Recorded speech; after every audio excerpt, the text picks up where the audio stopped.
हो? हाँ। विधायक जी काम कर रहे हैं। लांजी में टिकट काउंटर घर रेल का खुलना चाहिए। जिम्मेदार अधिकारी मुख्यालय में नहीं रहते, कुछ विभाग में तो कर्मचारी सांप की कुंडली मारकर बैठे हैं। लांजी किरणापुर में अधिकांश शासकीय कार्यालय में जिम्मेदार अधिकारियों का स्टाफ नहीं है। अस्पताल होने के बाद भी विशेषज्ञ चिकित्सकों की भारी कमी है। तो मशीनें बड़ी अच्छी सुविधा है, बिल्डिंग है, सारी चीजें हैं, लेकिन फिल्म प्रिंट करके वो नहीं दे पा रहे हैं। किरणापुर के लिए क्या विजन है आपके पास? ये 5 साल ही नहीं, अगला 5 साल भी आपका है।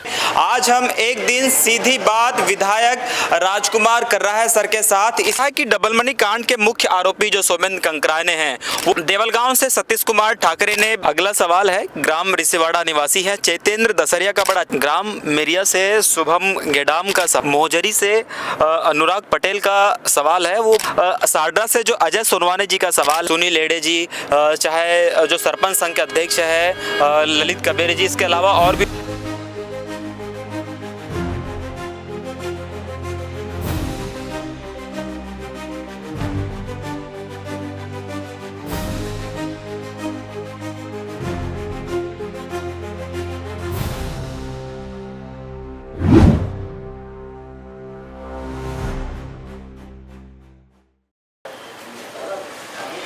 नमस्कार, मैं यशवंत कुमार, आप देख रहे हैं बालाघाट हलचल न्यूज। बालाघाट हलचल न्यूज में आज हम एक दिन सीधी बात विधायक राजकुमार कर रहा है सर के साथ। इस एपिसोड के तहत हम उनसे चर्चा करेंगे। यह चर्चा इसलिए भी खास है क्योंकि विधायक जी का 1 साल का कार्यकाल पूरा हो चुका है। इन 1 साल के कार्यकाल में कितनी उपलब्धियां इस क्षेत्र को दिला पाए हैं, लोगों की समस्याओं का निराकरण वो किस तरह से कराए हैं, इस पर चर्चा होगी। लोगों से हमने सवाल बुलाए हैं, उस पर भी चर्चा होगी। इसके अलावा क्षेत्र में शिक्षा, स्वास्थ्य और रोजगार, इसकी भी बात होगी।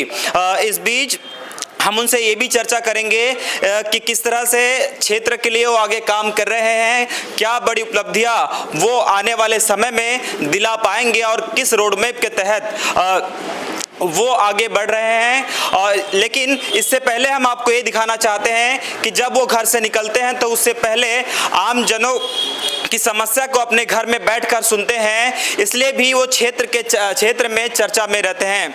ये विषय बना रहता है। अभी हम इस वक्त उनके घर में मौजूद हैं, तो यहाँ पर बताएंगे कि किस तरह से लोग आते हैं अपनी समस्याओं को लेकर के, क्या समस्या उनकी रहती है, और विधायक जी बारी बारी से उनकी समस्याओं को सुनते हैं और समाधान कैसे करते हैं, ये भी जानने की कोशिश करेंगे। इस वक्त हम उनके घर में मौजूद हैं, कुछ लोग आए हैं, हम उनसे चर्चा करेंगे क्या समस्या। उसके बाद विधायक जी के पास भी पहुंचेंगे और उनसे जानेंगे कि ऑन द स्पॉट किस तरह से उनकी समस्याओं का वो समाधान करते हैं। क्या नाम लिखो चाचा?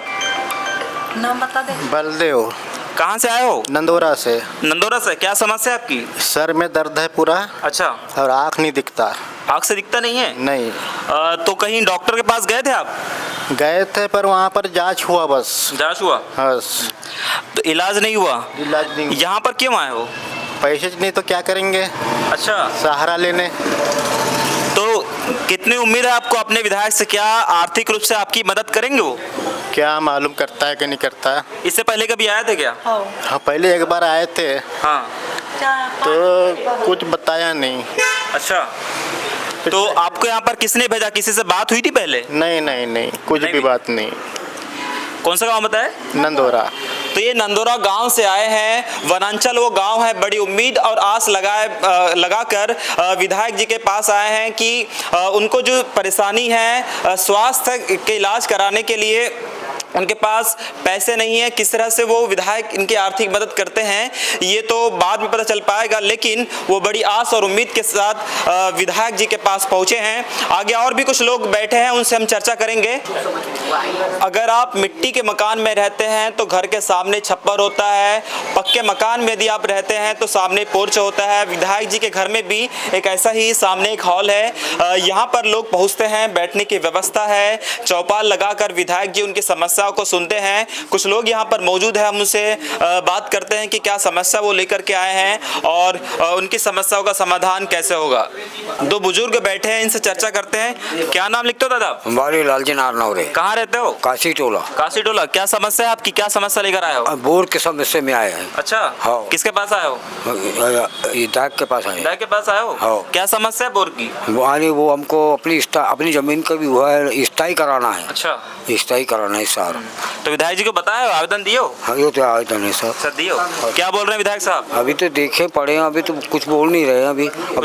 नहीं, अब बात बोलेंगे तो हम यहाँ मुश्किल चुपचाप बैठे हैं। चुपचाप बैठे हैं तो बताओगे तब तो समस्या सुनेंगे आपकी। हाँ, नहीं सुने, अब आप बताएंगे नहीं, जब वो बात तो कोई कर रहे हैं। हाँ। उसके लिए अपना चुपचाप है। ये पहली बार आए हो कि इससे पहले भी आए थे आप? नहीं, अभी पहले कल आए सर, पर चले गए हम लोग। अच्छा, आज आए और आ जाए। हाँ, खाना वाना खाए। विधायक जी मिलकर बात करते हैं, सुनते हैं कि नहीं आपकी बात को? अब सुन रहे हैं ना जी। सुन रहे हैं। हाँ हाँ। क्या नाम लिखते हो दादा आप? दयाराम मड़ा में बिनोरा। बिनोरा रहते हो? जी। क्या समस्या लेकर के आए हो आप? आज समस्या तो मेरा पूरा मकान गिर गया है और खाट भरे की जगह थोड़ी सी बनाया हूँ, इधर उधर से हवा मारती है। 1 टन शीट ले लूँगा बोलता हूँ, ये साहब को थोड़ी बहुत राशि लूँगा बोलता हूँ। अच्छा, हाँ, इधर उधर से हवा मारती है जी, पूरा मकान गिर गया। तो विधायक जी से बात हुई है? हाँ जी, तो आवेदन दे दिया था मैं अभी। तो क्या बोल रहे हैं, आवेदन लिए हैं कि नहीं लिए? लिए हैं। हाँ। क्या बोल रहे हैं और विधायक साहब? हो जाएगा, बस सर्वे होंगे बोलते हैं सोमवार तक के। तो देख रहे हैं, ये दादा बिनोरा से है, ये दादा काशी टोला से है। बड़ी उम्मीद और आस के साथ विधायक जी के पास आए हैं। ये यही नहीं, और भी लोग हैं जो रोज आते हैं। पहले विधायक जी उठते हैं, उसके बाद में लोगों की समस्याओं को सुनते हैं, समझते हैं और समाधान भी करते हैं, ऐसा लोग कहते हैं। इसलिए भी विधायक जी क्षेत्र में चर्चा में हैं। मैं कमल किशोर ठाकरे। कहाँ से? देवल गाँव। अच्छा, विधायक जी के पास आप आए हैं, क्या समस्या लेकर आए हैं और जो समस्या आपकी है, जो मांग है, वो कितनी उम्मीद करते हैं आप?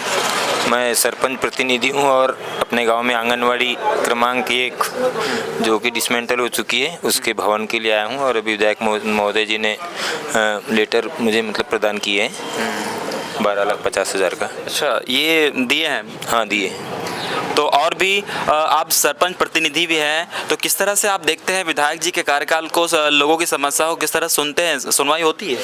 बहुत अच्छा कार्यकाल है। 1 साल में अभूतपूर्व जो मतलब काम हुआ है हमारे लांजी क्षेत्र में, इसके पहले कभी नहीं हुआ। और जो भी उम्मीद लेकर आते हैं वो मतलब विधायक जी के पास पूरी होती है। पूरी होती है। तो ये बता रहे हैं, देवलगांव के सरपंच प्रतिनिधि आप हैं, आप बता रहे हैं कि किस तरह से विधायक जी के घर में जब आप कोई समस्या लेकर के आते हैं तो पूरी सुनवाई उनकी होती है, पूरी उम्मीद के साथ वो पहुँचते हैं और विधायक जी उनकी बात को जरूर सुनते हैं और निराकरण करने की पूरी कोशिश करते हैं। क्या नाम लिखते हैं भैया? जी, मेरा नाम दीपक कुमार बिसेन है। कहाँ से हैं? मैं ग्राम पंचायत केरेगांव में सरपंच प्रतिनिधि के रूप में कार्य कर रहा हूँ। माता जी मेरी सरपंच है गांव की। क्यों आए यहाँ पर आप? कुछ गांव में स्कूल संबंधित कुछ परेशानियाँ थी, कुछ रोडों से संबंधित कुछ परेशानियाँ थी, तो परेशानियाँ लेकर के विधायक महोदय के पास आए थे। आप आए हैं पर अपनी परेशानी को लेकर के, तो क्या विधायक जी सुन रहे हैं? जी बिल्कुल सुनते हैं, करके आते हैं। हम तो कई बार आते हैं। कई बार? मतलब ये होता है कि हमारे विधायक ने आज तक के, अगर हमने रात के 2 बजे भी फ़ोन लगाया है तो हमारे विधायक ने हमारा फ़ोन उठाया है। अगर मान के चलिए दिन के टाइम ऐसा कभी हो जाएगा कि फ़ोन नहीं उठाएंगे, अगर कहीं ऑफिस में बैठे हैं, पर अगर रात के टाइम पे 11-12 बजे के बाद हमने आजमाया है ये चीज़, 12 बजे के बाद में अगर फ़ोन चले गया तो उस फ़ोन को ज़रूर उठाते विधायक महोदय। और जितनी भी समस्याएं अगर निराकरण होगा तभी लोग आएंगे। यहाँ पे जितने भी लोग हैं, ये यहाँ पे ऐसा नहीं कि फर्स्ट टाइमर है।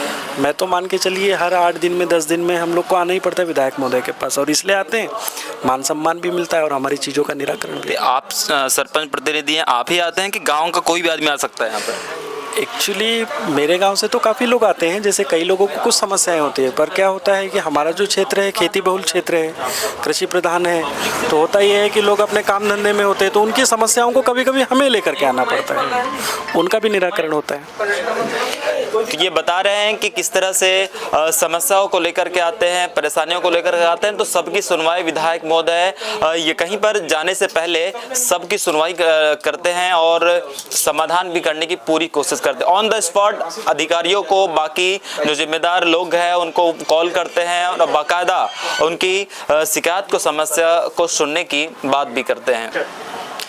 तो हम इस वक्त विधायक जी के घर में हैं। हमने आपको दिखाया कि किस तरह से चौपाल लगाकर वो लोगों की समस्याओं को सुनते हैं, चाहे वो कितने भी दूर से आए हैं। हम उनसे ही चर्चा करते हैं। अभी जब हमने उनसे बात की तो उन्होंने कहा कि अभी वो तैयार भी नहीं हुए हैं। कितने समय से यहाँ पर बैठ जाते हैं, कितने समय तक लोगों की समस्याओं को सुनते हैं, ये हम उनसे जानते हैं। सर, सबसे पहले तो आपका बहुत बहुत स्वागत है। धन्यवाद जी। मैं देख रहा हूँ लगभग 1 घंटे से यहाँ पर आकर बैठा हूँ, आप लोगों की समस्याओं को सुन रहे हैं, अभी तैयार भी नहीं हुए हैं, साथ खाना भी नहीं खाए हैं। रोज इस तरह से समस्या सुनते हैं हम?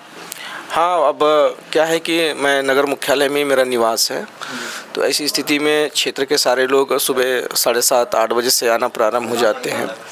कभी मैं तैयार सुबह हो पाता हूँ, कभी थोड़ा लेट हो पाता हूँ, क्योंकि जैसे कल किरनापुर के अंदर में राज्य स्तरीय बड़ा टूर्नामेंट हमारा आयोजित था, जिसमें लगभग 1 बजे तक के वो कार्यक्रम चला। मैं 2 बजे करीब पहुंचा, फिर उसके बाद में सोया, तो आज लेट उठ पाया था। इस कारण से फिर सुबह से हमारे मोहल्ले में एक विवाद का कारण बन गया था। कुछ तो पैदल ही ऐसे मैं चले गया था वहाँ से, उसका निराकरण करके आया सुबह। तब तक यहाँ पे हमारे लोग सब बैठे हुए थे, कार्यकर्ता भी आते हैं, सरपंच आते हैं, जनप्रतिनिधि आते हैं, तो उनकी बातों को हम सुनते हैं। आम जनता आती है तो चौपाल लगा करके हम उनकी सब बातों को सुनते हैं। त्वरित जिस भी विभाग का जो काम होता है उस विभाग के अधिकारियों को फ़ोन करके तुरंत निराकरण के लिए बोलते हैं, ताकि वो समय रहते उनके कामों का निराकरण हो सके। कुछ चीज़ें ऐसी होती हैं कि वो बहुत पैसों की आवश्यकता पड़ती है कई ऐसे काम के लिए। जैसे अभी बाबा जी बैठे हुए हैं, इनको लगभग 10 पोल की आवश्यकता पड़ेगी, और जब 10 पोल की आवश्यकता पड़ेगी तो बजट की कमी की वजह से कई ऐसे काम होते हैं जिसको हमको थोड़ा सा विभागीय दबाव से करवाना पड़ता है। लेकिन धीरे धीरे करके हम लोग हर किसी की समस्या सुन करके उसका निराकरण करने का प्रयास करते रहते हैं। तो ये जो 2 लोग आए हैं नंदोरा से हैं, ये बता रहे हैं कि स्वास्थ्य समस्या है, लेकिन इनके पास इलाज कराने के लिए इनके पास पैसे नहीं हैं, तो इनकी मदद आप किस तरह से करेंगे? क्या है, माननीय मुख्यमंत्री जी और हमारी मध्य प्रदेश की सरकार विकास कार्यों के लिए तो हमको पैसे देती ही देती है, लेकिन साथ में शिक्षा अनुदान के रूप में जो हमारे बीमार लोग हैं या गरीब हैं जिनको काफ़ी आवश्यकताएं पड़ती हैं, तो उनको मदद करने के लिए हम लोग भी 5-10 हज़ार 20 हज़ार रुपये तक के हम लोग शिक्षा अनुदान से मदद करते हैं। ये जो बलराम सिरसाटे जी हैं, ये पिछली बार भी मेरे पास में आए थे, तब मुझे जानकारी लगी कि इनके आँख जो है वो दिखना बंद हो गए हैं। और जब मुझे विधानसभा की पार्टी ने टिकट दिया था, उस समय मैं गांव के भ्रमण कर रहा था। 3 महीने का मुझे पर्याप्त समय मिला था। 43 ग्राम पंचायतों तक के मैं डोर टू डोर गया था। उस बीच में मैं ग्राम नंदोरा में भी जब जनसंपर्क कर रहा था, तो उस दौरान ये भैया घर के सामने खड़े थे और मैं इनको गया और जाकर के कैलेंडर दिया और इनसे कहा था कि मुझे वोट दीजिएगा। तो ये मुझे पहले से ही जानते थे, नाम सुना हुआ था। इन्होंने बढ़िया स्वागत वगैरह किया और पानी वगैरह पिलाया। इनके घर के सामने में एक बेर का पेड़ है जिसमें बड़ा बेर होता है, तो हाँ, आप बता रहे हैं कि सूख गया करके भी बता रहे हैं, लेकिन पिछले वर्ष लगभग ये अक्टूबर-नवंबर माह ही रहा होगा, चुनाव का दौर चल रहा था, तो इन्होंने बेर तोड़ के हमको खिलाया और काफ़ी अच्छे तरीके से हाव भगत किया था इन्होंने। लेकिन अभी जब पिछली बार ये 15 दिन पहले जब मेरे पास में आए तो मैं बैठे हुए थे, काफ़ी भीड़ थी, मैं इनको देखा तो ये चल नहीं पा रहे थे, तो मैंने बोला क्या कारण है, इनकी पत्नी इनको लेके चल रही थी। फिर आके इन्होंने बताया कि भैया अभी कुछ दिन पहले अचानक ही आँख से दिखना बंद हो गया। तो मैंने इनसे कहा है कि निश्चित तौर से आपके इलाज के लिए जो अच्छे से अच्छा हॉस्पिटल हो सकता है उसकी व्यवस्था बनाएंगे और आर्थिक रूप से आपको मदद भी करेंगे। तो इस तरह की घटनाएं हम लोग को देखने को मिलती है। आत्मीयता के साथ में लोग आते हैं। मेरी भी कोशिश रहती है कि हमारे ऐसे लोगों को इसका पूरा लाभ मिले, शासन की, प्रशासन की योजनाओं का। रोज़ कितने लोगों की समस्या को आप सुन लेते हैं? देखिए, कभी कभी काफ़ी लोग आ जाते हैं, 200-250 लोग आ जाते हैं, कभी कभी 50-60 लोग भी रहते हैं। तो मेरी कोशिश रहती है कि मैं सुबह से लेके 12-1 बजे तक के मैं घर पे ही बैठता हूँ और आम जनता की समस्याओं को सुनता हूँ। उसके बाद ही मेरे कार्यक्रम ग्रामीण स्तर पर बनते हैं। विकास कार्यों के भूमि पूजन है, लोकार्पण है, शासन की जो अभी जैसे मुख्यमंत्री जन कल्याण विकास के कैंप लग रहे हैं तो उनमें जाना है। जैसे आज हमारा वारा के अंदर में, हमारा पंचायत के अंदर में कार्यक्रम है। उसके बाद हम लोग शाम तक के फ्री होकर के फिर जो हमारे मांगलिक कार्यक्रम होते हैं, पूजा पाठ होती है, वास्तु वगैरह होती है भवनों की, तो उन कार्यक्रमों में हम लोग हो जाते हैं। फिर उस दौरान हमको कहीं चलते चलते में अगर वरिष्ठ कार्यकर्ता का परिवार मिल जाता है तो उनके घर पे भी बैठ कर के हम लोग सोचते हैं कि उनसे भी थोड़ा सा चर्चा हो जाए, क्योंकि उनकी भी इच्छा रहती है कि हमारा जो विधायक है घर पे आके थोड़ी देर बैठे। तो इस तरह से हमारा लगातार दिनचर्या चलते रहती है। जब आप भोपाल में होते हैं, दिल्ली जाते हैं कुछ कामों के लिए, तब यहाँ की समस्या का कौन सुनता है? देखिए, उस बीच में तो लगभग 2-4 दिन पहले से सूचना होना चालू हो जाती है कि इस तारीख से लेकर इस तारीख तक के मैं निवास पे नहीं रहूँगा, तो लोगों का आना कम हो जाता है। लेकिन उस बीच में भी मेरा पूरा स्टाफ है, कंप्यूटर ऑपरेटर हैं और कामों को देखने वाले एक अलग से व्यक्ति रखा हुआ हूँ।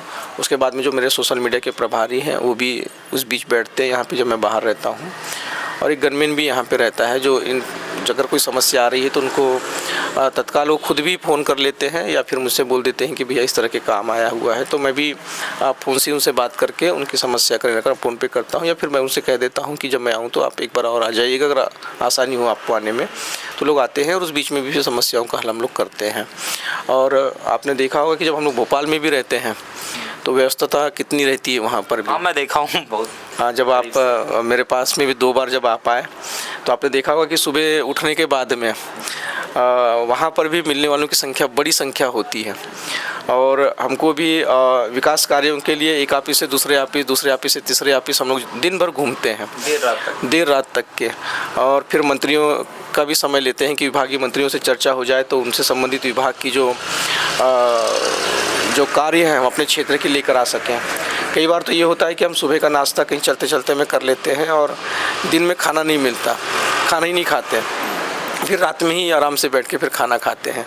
आपने भी पिछली बार मुझसे कहा था कि 1 घंटे का समय अगर मिले, तो 2 बार ऐसा हुआ कि हम 1 घंटे का समय भी उस बीच में नहीं निकाल पाए कि हम वहाँ पर बैठ करके चर्चा कर सकें। तो ये है कि हम सोच के साथ में काम कर रहे हैं कि 5 साल का समय है। मैं पूर्व में 5 साल तक के जिला पंचायत का सदस्य भी रहा, जनपद पंचायत का अध्यक्ष भी रहा। 5 साल बहुत कम समय होता है और इस समय का पूरा हम यूटिलाइज़ करें, इसका पूरा उपयोग करें, ताकि अधिक से अधिक काम जो है हम अपने क्षेत्र के लिए लेके आ सके। और उस दिशा में हम लोग लगातार मेहनत भी कर रहे हैं ताकि हमारे क्षेत्र का जो विकास है वो तेज़ी के साथ में हो सके। तो देख रहे हैं, आज हम एक दिन सीधी बात विधायक राजकुमार कर रहा है सर के साथ। इस एपिसोड के तहत दिन भर उनको कवरेज करेंगे। हमने सबसे पहले पड़ाव में देखा कि वो घर में किस तरह से चौपाल लगाकर लोगों की समस्याओं को सुनते हैं और उनकी समस्याओं का ऑन द स्पॉट निराकरण भी करते हैं। हम जब चर्चा कर रहे थे तो उन्होंने ये जिक्र किया कि उनकी गैर मौजूदगी में कुछ स्टाफ यहाँ पर मौजूद हैं, वो लोगों की समस्याओं को सुनते हैं। एक कंप्यूटर ऑपरेटर भी उन्होंने रखे हैं, वो किस तरह से समस्याओं को सुनते हैं। अगर आपको कोई समस्या, कोई शिकायत है, उसको लेकर आते हैं और विधायक जी नहीं मिलते हैं, तब आपको कहाँ जाना होगा वो हम दिखाते हैं। एक छोटा सा ऑफिस यहाँ पर है, यहाँ पर एक भैया बैठे हैं, उनसे चर्चा करेंगे कि किस तरह से आवेदन उनके पास आते हैं और निराकरण किस तरह से करते हैं। क्या नाम लिखता है भैया? जी, राजेंद्र प्रसाद भवन है। कहाँ रहते हो आप? ये काली माटी रहते हैं। तो हम देख रहे हैं विधायक जी का छोटा सा ऑफिस है। किस तरह से लोग आवेदन लेकर आते हैं? क्या डायरेक्ट भी यहाँ पर कुछ लोग लेकर आते हैं कि विधायक जी के पास जाने के बाद ही आवेदन आता है? विधायक जी के पास भी जाते हैं, जैसे विधायक जी की गैर मौजूदगी में हम लोग भी उनके आवेदन स्वीकार करते हैं जी। तो यहाँ पर आवेदन आने के बाद में विभाग की, जैसे कि शिक्षा विभाग की बात हो, स्वास्थ्य विभाग की बात हो, वहाँ पर आवेदन भिजा देते हैं आप? जी, उनकी जो भी समस्या रहती है उसका फिर उस संबंधित अधिकारी कर्मचारियों से बातें करके जो भी मतलब समस्या रहती है उनके संबंध में हम जानकारी उनको प्रोवाइड करके फिर उनको बता दी जाती है जानकारी। मतलब विधायक जी नहीं है तो कोई भी डायरेक्ट यहाँ पर आ सकते हैं? बिल्कुल बिल्कुल जी। तो ये एक छोटा सा ऑफिस, अच्छी सुविधा है यह कि मुख्यालय लांजी है। अगर आपको कोई समस्या है, कोई शिकायत है और आप विधायक जी से मिलना चाह रहे हैं, विधायक जी अगर यदि नहीं है तो आप यहाँ पर डायरेक्ट आ सकते हैं, आवेदन लेकर के बाकायदा आपके आवेदन की, आपकी समस्या शिकायत जो भी है उसका निराकरण हो जाएगा। एक दिन सीधी बात विधायक जी के साथ इस एपिसोड के तहत आज हम विधायक जी को दिन भर कवरेज करेंगे। इस बीच उनसे हम बात करेंगे कि 1 साल का कार्यकाल उनका कैसा रहा है, क्या अनुभव उनको 1 साल में हुआ है और कितनी उम्मीद उनको बढ़ गई है और किस तरह से रिस्पांस लोगों का भी मिल रहा है। इसके अलावा लोगों से हमने कुछ सवाल लिए हैं, उस पर भी चर्चा करेंगे। अभी आज के सफ़र की शुरुआत हो चुकी है। अगला पड़ाव हमारा किरनापुर वारा है। हम एक निजी कार्यक्रम में शामिल होने जा रहे हैं। हम उनसे चर्चा करते हैं कि किस तरह से वो कार्यक्रमों को मैनेज करते हैं। क्षेत्र में इनकी चर्चा इसलिए भी रहती है कि सभी कार्यक्रमों में जाते हैं, वो चाहे सार्वजनिक तौर पर हो, किसी के घर के कार्यक्रम हो, मांगलिक कार्यक्रम हो, उसमें भी शामिल होते हैं। अभी दोपहर के लगभग 1:30 बज चुके हैं। हमको देरी इसलिए हो गई क्योंकि घर में विधायक जी चौपाल भी लगाते हैं, जो लोग पहुंचते हैं उनकी समस्याओं को भी सुनते हैं। हम उनसे चर्चा करते हैं कि कौन से कार्यक्रम में हम जा रहे हैं और क्या हुआ। सर, अभी हम वारा जा रहे हैं किरनापुर, क्या कार्यक्रम है वहाँ पर और इस तरह से रोज़ आप कार्यक्रमों में शामिल होते हैं। हम आपके सोशल मीडिया प्लेटफॉर्म में देखते हैं, फेसबुक हो चाहे व्हाट्सअप हो, तो आप नज़र आते रहते हैं।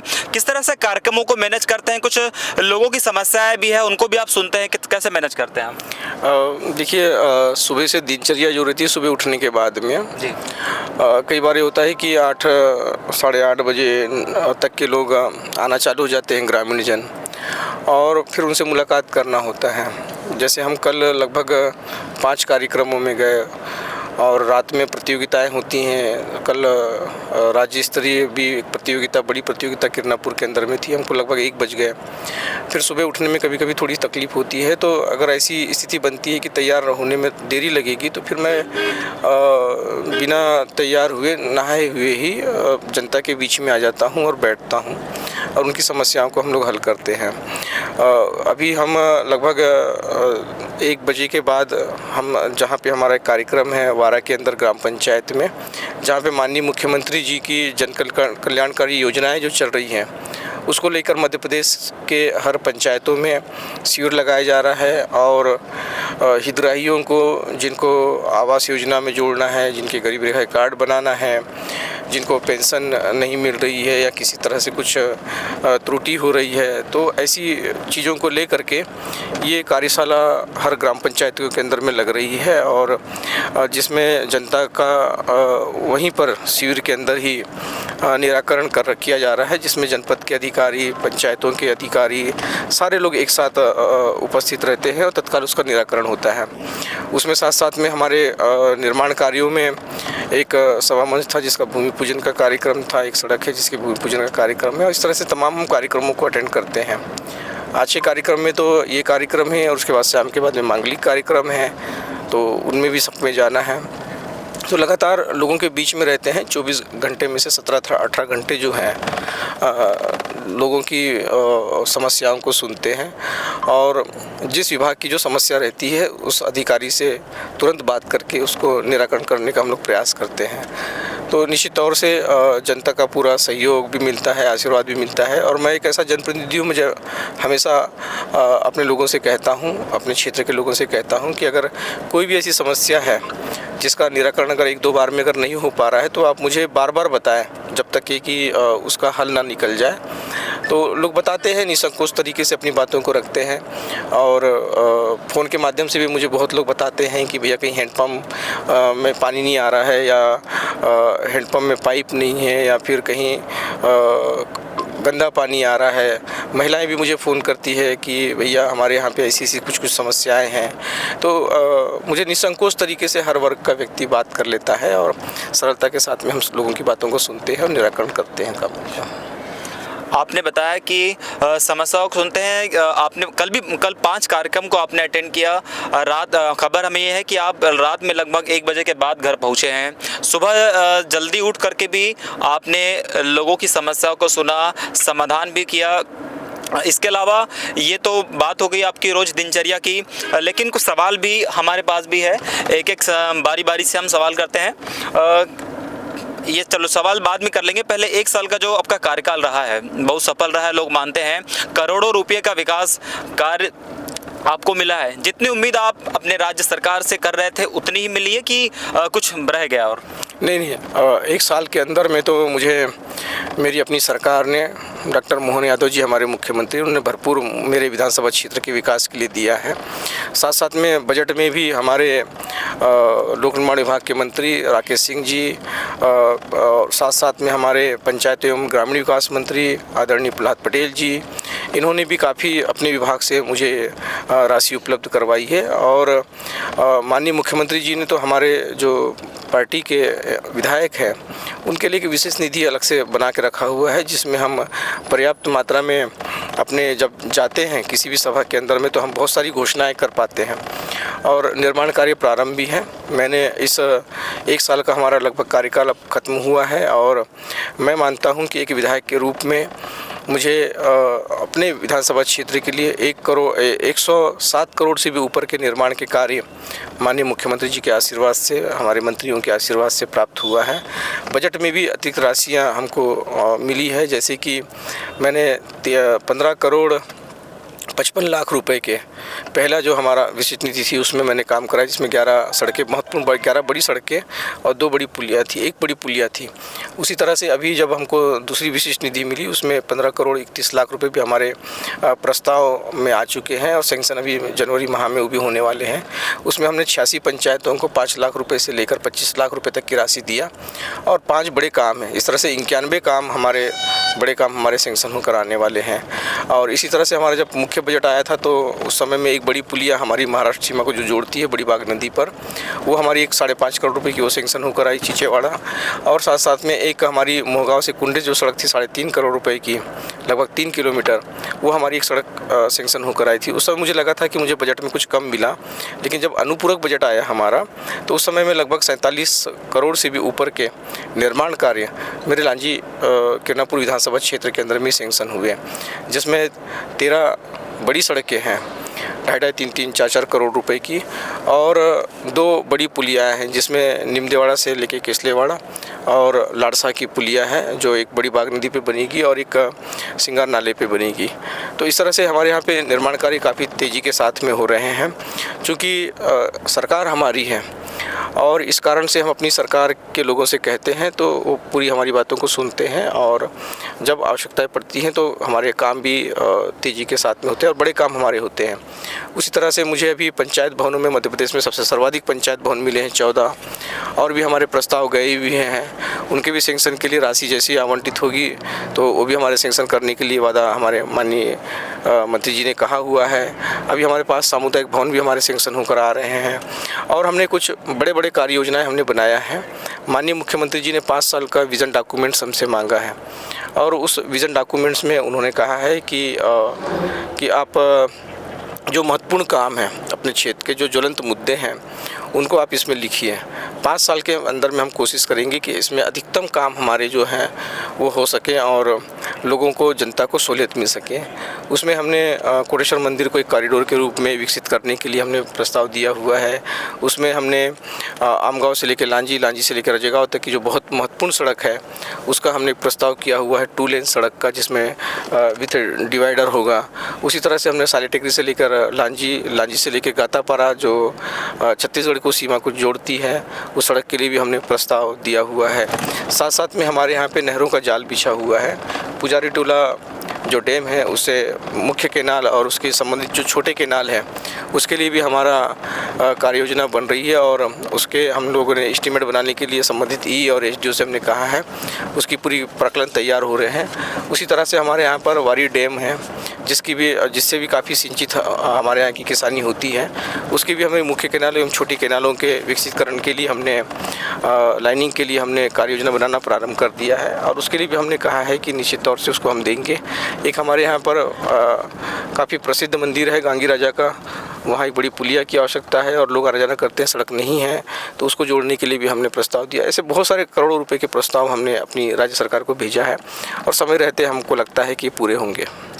आपने सिंचाई की बात की, 1995 में के आसपास शायद बात करते हैं। हमको खबर ये है कि जब उस समय विधायक थे यशवंत राव खोंगल जी, उस समय जब बहला से निकलते थे तो इधर भानेगांव या बोलेगांव तरफ वो निकल जाते थे सड़कों से, नहरों के रास्ते से, लेकिन वो नहरों की स्थिति अब उतनी अच्छी नहीं है। क्या प्रयास है इसमें? नहीं, बिल्कुल, जैसे मैंने अभी कहा कि अब बहुत लंबे समय से पहले रोजगार गारंटी के माध्यम से नहरों की साफ सफाई का काम होता था और पहले गाड़ियाँ भी उस नहरों के ऊपर से पार से चलती थी, लेकिन काफ़ी लंबे समय से 10-12 साल से अब नहरों के काम नहीं हो रहे हैं। इस कारण से वो जीर्ण शीर्ण स्थिति पे है।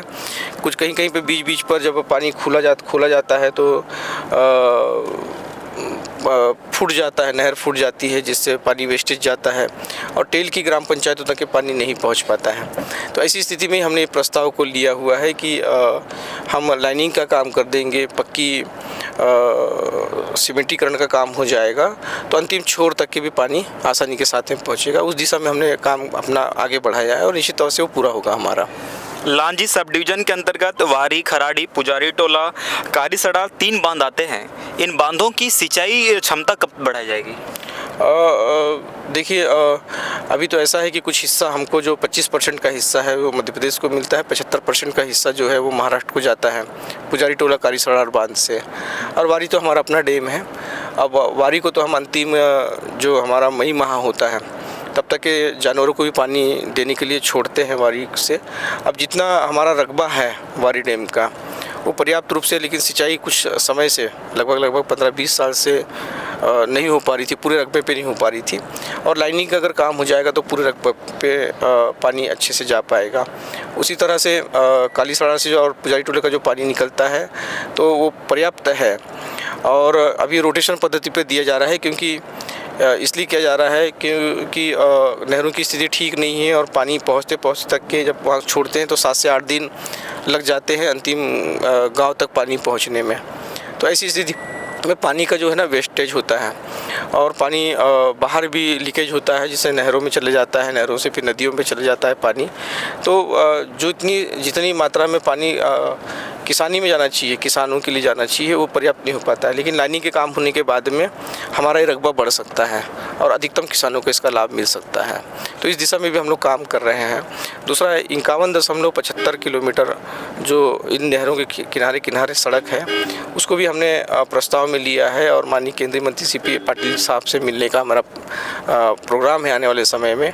माननीय सांसद जी के साथ में मिल करके उनसे भी कहा जाएगा कि अगर ये सड़क जो है पक्की अगर सड़क बन जाती है तो आवागमन का साधन भी जो है हमारा अच्छा सुचारू रूप से होगा और भविष्य में हम उसको अच्छे तरीके से संरक्षित भी कर पाएंगे। तो ये किसानों के लिए भी आने जाने के लिए अच्छा बेहतरीन रास्ता हो सकेगा। तो उस दिशा में भी हमने काम करना प्रारंभ किया है अभी। एपिसोड के तहत आज विधायक जी के साथ हम दिन भर चल रहे हैं, उनकी दिनचर्या को दिखा रहे हैं। इसके अलावा क्षेत्र में सक्रियता कैसी उनकी है, किस तरह से लोगों के बीच में जा रहे हैं और कितने विकास काम वो कर रहे हैं, ये दिखा रहे हैं इस एपिसोड के तहत। अब हम किरनापुर के वारा में पहुंचे हैं। यहाँ पर कुछ लोगों से हम चर्चा करते हैं कि उनके विधायक साहब जो है किस तरह से काम कर रहे हैं, क्या समाधान उनके होते हैं। क्या नाम लिखते हो दादा? जयराम ठाकरे। कहाँ रहते हो? यहीं वारा रहते हो। विधायक जी काम कर रहे हैं? बढ़िया काम कर रहे हैं। क्या गाँव में और क्या किए हैं अभी 1 साल में? अभी तो यही है, जो रोड है और ये रोड का आपको बता दें कि ये सभा मंच है, इसका लोकार्पण अभी हुआ है, विधायक जी ने खुद किए हैं। ये सभा मंच हो गया और क्या बनाए? नहीं, अभी तो ये सभा मंच, ये रोड और खोलिए। ये विधायक जी से और क्या मांग करेंगे आप? मांग तो इस रोड की है और उस रोड की भी है। इस रोड और उस रोड तो बना रहे हैं कि नहीं? तो अभी तो चालू नहीं हुई है ना। चालू नहीं हुई। स्वीकृति मिल गई है क्या? अब मिल गई है स्वीकृति तो। अच्छा, तो ये बता रहे हैं 2 सड़कों की स्वीकृति मिल गई है, सभा मंच भी यहाँ पर बनकर तैयार है। कुछ लोगों से हम चर्चा करते हैं। क्या नाम लिखते हो चाचा? मैं संतोष चौधरी, जनपद सदस्य। अच्छा, जनपद सदस्य हैं। विधायक जी काम कर रहे हैं आपके? विधायक जी काम कर रहे हैं और विधायक जी और काम, अभी विधायक जी को बहुत सारे काम हमारे करना है। लिस्ट दे दिए हो क्या? लिस्ट दिए भी हैं और उनका तो ये कहना है कि आज तक वारा में जो काम नहीं हुआ है, इस बार ये पहली बार हमको सफलता मिल रही है कि भारतीय जनता पार्टी का जो 15 साल यहाँ कांग्रेस का कब्जा था, ये पहली बार हमारे को सफलता मिली। और हम चाह रहे हैं विधायक जी से कि आज तक जो चौमुखी कार्य हमारे यहाँ जो विकास कार्य रुका हुआ था, वो विकास कार्य वर्तमान विधायक भाई राजकुमार कर्राय के द्वारा वारा ग्राम पंचायत में कराया जाएगा। तो देख रहे हैं हम यहाँ के लोगों से लगातार चर्चा कर रहे हैं। पहले लोगों से चर्चा करेंगे, उसके बाद विधायक जी से भी चर्चा करेंगे कि उनको बताएंगे कि इस गांव के लोग कितनी उम्मीद उनसे कर रहे हैं। क्या नाम लिखे चाचा आप? कुशन लाल टेमरे। कहाँ रहते हो? वो यहीं रहते हैं जी, वारा। यहीं वारा में रहते हो जी। काम हो रहे हैं गांव में? बहुत अच्छा काम हो रहा है। बहुत अच्छा काम हो रहा है, बहुत बढ़िया। इससे पहले भी विधायक रहे हैं, उन लोगों ने काम किए हैं कि नहीं? इतना प्रोग्रेस करके नहीं दिए थे अभी। इतना प्रोग्रेस नहीं किए? नहीं। अच्छा, तो ये बता रहे हैं कि इससे पहले भी जो विधायक हुए हैं उन लोगों ने वो जो काम नहीं किए थे वो काम अब वर्तमान भारतीय जनता पार्टी के विधायक राजकुमार कर्राय जी कर रहे हैं। आगे और भी लोगों से हम चर्चा करेंगे, आप बने रहिए बालाघाट हलचल के साथ।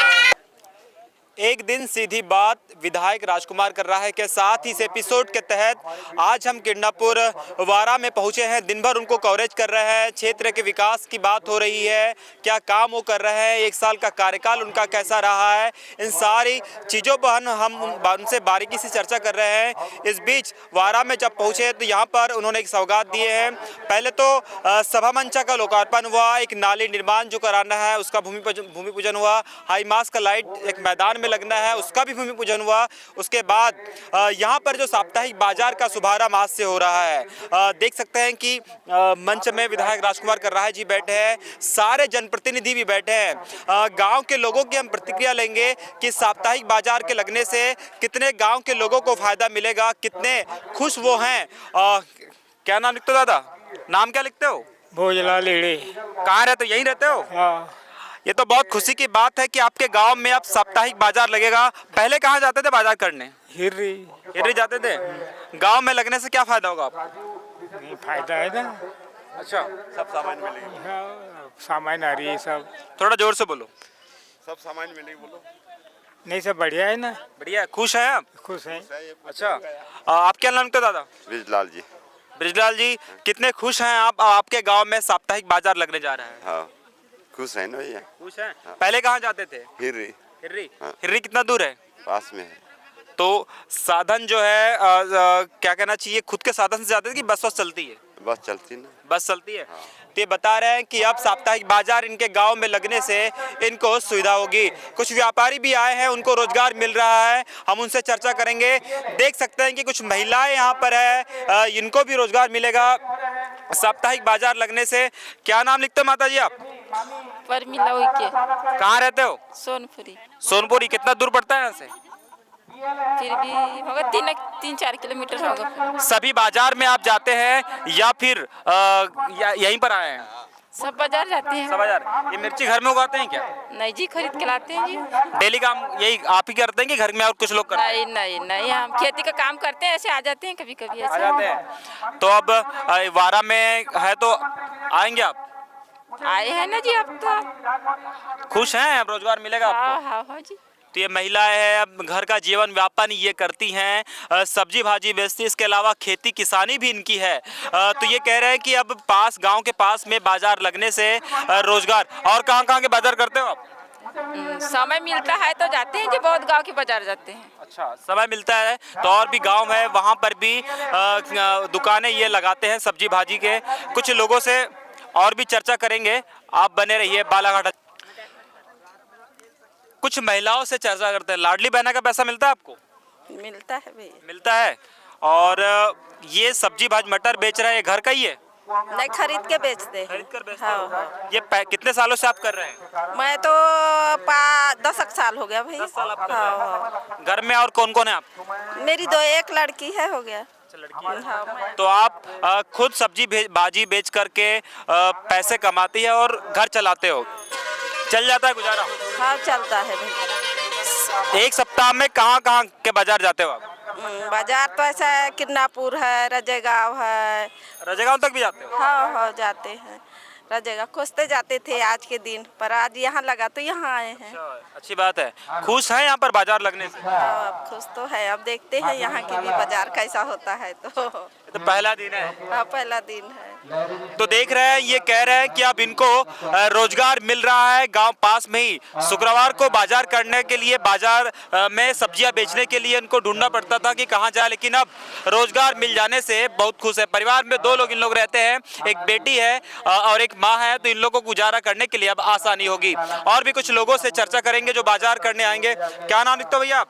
मेरा नाम उदल देव है। यही रहते हो? नहीं, बाहर से है। अच्छा, बाहर से आते, तो बाजार करने आए फिर घूमने आए? नहीं, बाजार करना है, सब्जी भाजी लेके आए। अच्छा, शुक्रवार के दिन बाकी समय कहाँ जाते थे आप बाजार करने?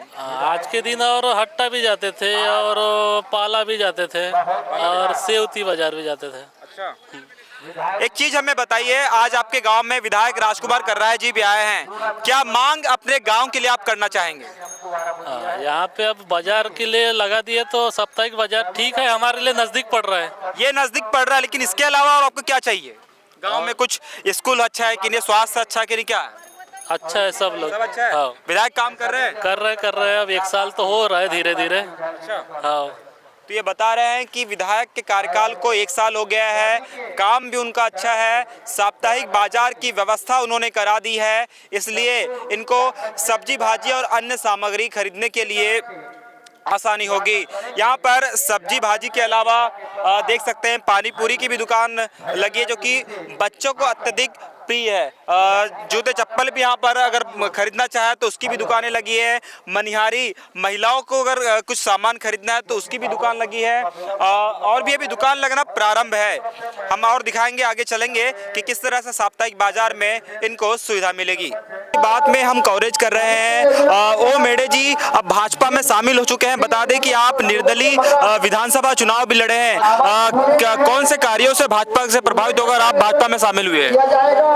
सबसे पहले तो मैं बता दूं कि भाजपा की जो विचारधारा है मुझे बहुत पसंद आती है। भाजपा जिस इससे उत्पत्ति हुई है भाजपा की कि देश सर्वप्रथम और देश से बड़ा कुछ नहीं हो सकता, ऐसी विचारधारा है भाजपा की, इसलिए मैं भाजपा में जाना चाहता हूँ। कितनी उम्मीद करते हैं अपने विधायक से, और क्या मांग करना चाहेंगे अपने गाँव के और क्षेत्र के लिए?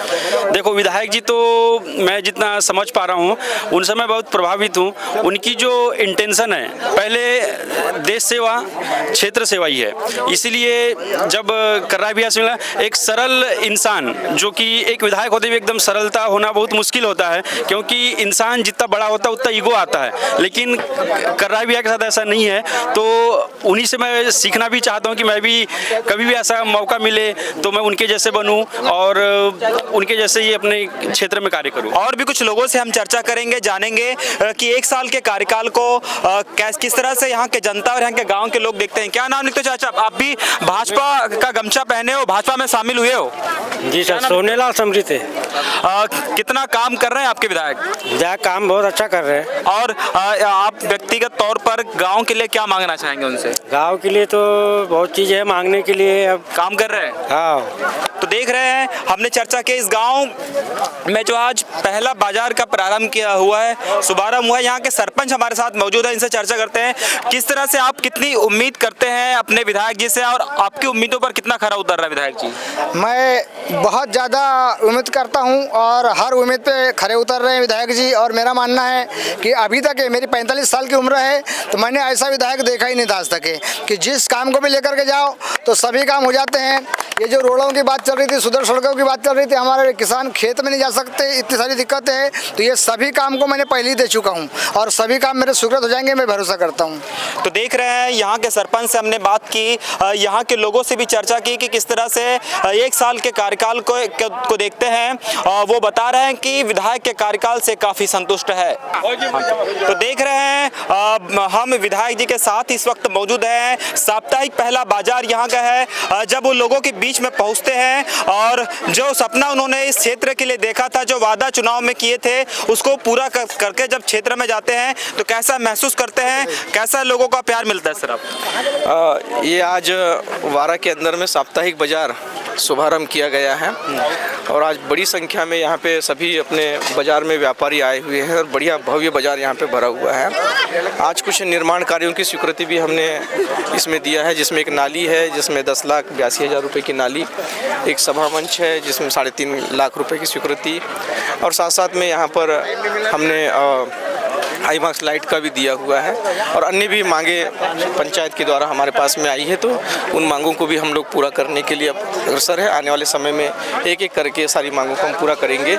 इसी तरह से वारा से लेकर लवेरी तक एक बहुत महत्वपूर्ण सड़क थी जो 3,64,50,000 रुपये की हमने बजट में स्वीकृति करवाया है, तो भी जल्द हमारी वो सड़क भी आएगी और इस गाँव का विकास बड़ी तेज़ी के साथ में होगा, आजू बाजू के हमारे गाँवों का विकास तेज़ी के साथ में होगा। आपने हाईमास्क लाइट की बात की, मैदान बहुत अच्छा है, जो खिलाड़ी यहाँ पर है मतलब यहाँ खेलते होंगे, उन खिलाड़ियों को सामग्री की अगर आवश्यकता पड़ेगी तो खेल सामग्री किस तरह से यहाँ वितरण होगा आपके माध्यम से? नहीं, हम स्कूलों को दे रहे हैं, हाई स्कूल और हाई सेकेंडरी स्कूलों को दे रहे हैं। यहाँ पे क्रिकेट भी बढ़िया प्रतियोगिता आयोजित होती है जिसमें मैं प्रतिवर्ष आता हूँ। इस वर्ष नहीं आ पाया था, आने वाले समय में भी मैं आऊँगा और बहुत भव्यता के साथ में कार्यक्रम आयोजित होते हैं। यहाँ पे प्रमुख गाँव है ये और यहाँ के जनप्रतिनिधि भी काफ़ी ताकत के साथ में काम करते हैं, तो निश्चित तौर से इसका लाभ पूरा हमको मिलेगा। किरनापुर एक ऐसा क्षेत्र है जहां पर वॉलीबॉल के प्लेयर बहुत है, वॉलीबॉल के खिलाड़ियों के लिए किस तरह से कार्य योजना है आपकी? देखिए, मैं वॉलीबॉल से मैं तो जब से हमने होश संभाला है तब से हम लोग वॉलीबॉल को हमने देखा है। मेरे पिताजी भी वॉलीबॉल के राज्य स्तर के खिलाड़ी थे और उन्होंने काफ़ी वॉलीबॉल खेला है और लांजी किरनापुर का मैच हमेशा आयोजित होता था और किरनापुर के अंदर में तो बड़ा आयोजन होता है, बहुत बड़ा आयोजन होता है जिसमें पूरे देश भर की बड़ी टीमें आती हैं, तो निश्चित तौर से ये अच्छा माहौल है और यहाँ का वॉलीबॉल की जो प्रतियोगिता है उसको हम लोग आगे बढ़ाने का भी काम कर रहे हैं। तो देख रहे थे विधायक जी से हम चर्चा कर रहे थे और भी कुछ लोग हैं, हम उनसे बात करेंगे कि किस तरह से। भैया क्या नाम लिखते हैं आप? जी पवन पारदी। पवन पारदी जी पूर्व भाजपा के मंडल अध्यक्ष है, किस तरह से आप पहले से जुड़े हुए हैं कि और भी विधायकों को देखें, किस तरह से भैया के 1 साल के कार्यकाल को देखते हैं? देखिए, भैया का है कि क्षेत्र में जब से विधायक बने हैं, क्योंकि संकल्प का कोई विकल्प नहीं होता, इसको लेकर वो काम कर रहे हैं लगातार क्षेत्र के लिए और पूरी जनता उनसे खुश है और लगातार पूरी हर बूथ पर पूरी लांजी विधानसभा में जितने बूथ हैं उतने बूथों पर काम हो रहा है। एक एक बूथ पर विकास की बातें हो रही है, विकास के साथ साथ पूरे कार्यकर्ता और पूरा क्षेत्र विधायक जी के साथ मिलकर कार्य कर रहा है। अपने विधायक जी से आप अपने जो किरनापुर क्षेत्र है इसके लिए क्या मांग करना चाहेंगे जो सभी के लिए लाभदायक हो? देखिए, विधायक जी लगातार जितनी मांगे बूथ स्तर पर गाँव के माध्यम से की जा रही है उन पर सभी बातों पर विचार कर रहे हैं और कार्य कर रहे हैं और सभी लोग लांजी विधानसभा के मिलकर जितना बड़ा कार्य उनको दिया जाएगा या कोई जवाबदारी के रूप में कोई बड़ा ऐसा कोई क्षेत्र के लिए कुछ बातें की जाएगी उसको विधायक जी ईमानदारी से पूर्ण करेंगे, उनका ऐसा संकल्प है। तो देख रहे थे ये भारतीय जनता पार्टी के पूर्व मंडल अध्यक्ष है, बड़ी अपेक्षा, उम्मीद, आशा और विश्वास विधायक से उनको है। एक दिन सीधी बात विधायक राजकुमार कर रहा है सर के साथ इस एपिसोड के तहत आज हम दिन भर उनके साथ बने हुए हैं। किस तरह से उनकी दिनचर्या है, क्या काम वो कर रहे हैं, लोगों के बीच कैसे जा रहे हैं, कैसा मिल रहा है, इसको हम पूरा कवरेज कर रहे हैं। इस बीच हम ये भी देख रहे हैं कि चाहे वो वरिष्ठ कार्यकर्ता हो, कनिष्ठ कार्यकर्ता हो, इनसे भी मुलाकात कर रहे हैं। अगर वो कहीं लोकार्पण में गए हो, भूमि पूजन में गए हो तो आसपास के जो कार्यकर्ता है उनसे भी वो बारी बारी से मिलते हैं, समय जरूर देते हैं। इस बीच जब हम किरनापुर में ही पहुंचे तो अपने वरिष्ठ कार्यकर्ता से उन्होंने मुलाकात की, उनका हालचाल जाना। वो इसलिए वहां पर गए क्योंकि उनको जानकारी लगी थी कि उनका स्वास्थ्य ठीक नहीं है। हम उनके साथ इस वक्त मौजूद हैं। हम उस भाजपा के वरिष्ठ कार्यकर्ता से हम जानेंगे, समझेंगे कि कितने सालों तक उन्होंने भाजपा को अपना समय दिया, भाजपा के लिए काम किए और उनका मार्गदर्शन आगे कैसे रहेगा। क्या नाम लिखते हो चाचा आप? गौरी शंकर भीमटे। आपसे विधायक राजकुमार कर रहा है जी खुद मिलने आए हैं, कैसा लग रहा है आपको? ऐसे पार्टी के हमारे वो नेता है, अब नेता यानी विधायक है करके नेता है जी, विधायक बनने करके नेता है तो उनसे हमारा अच्छा संबंध है। घनिष्ठ जैसा उनको हम मार्गदर्शन देते हैं। हम उम्र से छोटे हैं हमसे, हम पुराने हैं, 1980 से हैं। 1980 से हैं जी। तो विधायक जी को कब से जानते हैं आप? विधायक जी को तो विधानसभा चुनाव लड़े जब से अधिक, उससे पहले से जानते हैं, मतलब वो जनपद अध्यक्ष भी रहे हैं, जिला पंचायत सदस्य भी रहे हैं, उसके अलावा छात्र संगठन में भी वो सक्रिय रहे हैं हमेशा। जब से जानता हूँ। तब से जानते हैं? जब से जानता हूँ। एक बार बोले थे गौरीशंकर विषय में। तो किस तरह से आपको लगता है, और भी लोगों को देखे इससे पहले और भी भाजपा के विधायक हुए हैं? व्यवहार अच्छा है भैया। अभी के वर्तमान विधायक? वर्तमान में विधायक जो है ना, व्यवहारशील है, चाहे बड़े जाए या छोटे जाए, उनके साथ में व्यवहार से बात करते हैं। अपने से जो काम हुआ करना है, ये काम बनता है, वो काम करते हैं। अगले वक्त भी अगर टिकट आएगी तो हम जी जान से काम करेंगे। कितना मजबूत किन्नापुर में भारतीय जनता पार्टी है? ऐसा बोलो तो हम अभी 60-40 पे चल रहे हैं। 60-40 पर चल रहे हैं।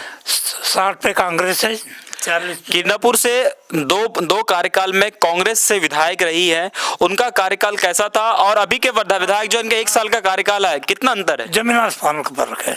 किस तरह से कह सकते हैं आप? व्यवहार से, जिससे मिलते उससे, चाहे वो कांग्रेसी क्यों न हो, कांग्रेसी क्यों न हो। हाँ ठीक है, मेरे से जो जैसे आ ही जाते हैं झगड़ा तूफान करके, और समय पे मिल जाएंगे, मिले थाने में काम है, नहीं बोलेंगे, बरोबर उनके साथ में जो कुछ अपने से बना वो अपने व्यवहार से उस केस को निपटा देते हैं। तो देख रहे थे हम, वरिष्ठ कार्यकर्ता है, इनसे चर्चा कर रहे थे। फिलहाल वो अस्वस्थ हैं, तो इनसे चर्चा किया जाना, इन्होंने बताया कि वर्तमान जो विधायक है ये बहुत सरल है। ये बात सब लोग कहते हैं कि इससे पहले जो कांग्रेस से विधायक थी हिना कांवरे, वो भी सरल थी, लेकिन उनकी सरलता पर भारी राजकुमार कर्राहे जी पड़ गए, क्योंकि वो उनसे ज्यादा सरल है, इसलिए वो विधायक भी बन गए और लोग उनको पसंद भी कर रहे हैं। और भी वरिष्ठ कार्यकर्ता है, क्या नाम लेते चाचा? अनिल भौतेकर। कब से भारतीय जनता पार्टी से आप जुड़े? तो जब से पैदा हुआ, जब से ही जनता पार्टी को। आपके खून में रग में भाजपा है? बीजेपी है। अच्छा। वर्तमान विधायक के कार्यकाल को किस तरह से देख रहे हैं? पहले भी विधायक रहे हैं। बहुत मस्त, 1 नंबर काम है। कई बार तो कई कांग्रेस की विधायक ऐसे आते थे, जाते थे, बताते थे, पर यहाँ पे बीजेपी का काम हमारा 1 नंबर है, बहुत जोरदार। अच्छा, राज्य में भी भाजपा की सरकार है, केंद्र में भी भाजपा की सरकार है, एक आपके यहाँ पर जनपद में भी भाजपा की सरकार है। एक बात बताइए, आप किन्नापुरी रहते हैं? विधायक, अच्छा, विधायक जी जो है उनसे आप क्या मांग करना चाहेंगे अपने क्षेत्र के लिए? जो भी लगेगा तो मांग लेंगे, दे देंगे। यहाँ बोलना नहीं, ऐसे ही बोलते तो हो जाता है। अपने पार्टी के लोग हैं, उसमें क्या दिक्कत? भाजपा से आप लंबे समय से जुड़े रहे हैं, ऐसा कोई सपना है जो पूरा ना हो पाया हो और इनसे उम्मीद करते हैं? देखो, हम ऐसा काम करवाएंगे इससे जो कि आजीवन याद रहे। क्या काम है? एक दो गिना देंगे आप? एक तो मैं एक काम कराऊंगा, क्योंकि समाज को तो बताना ही बताना है, गांव के प्रमुखों को बताना ही बताना है।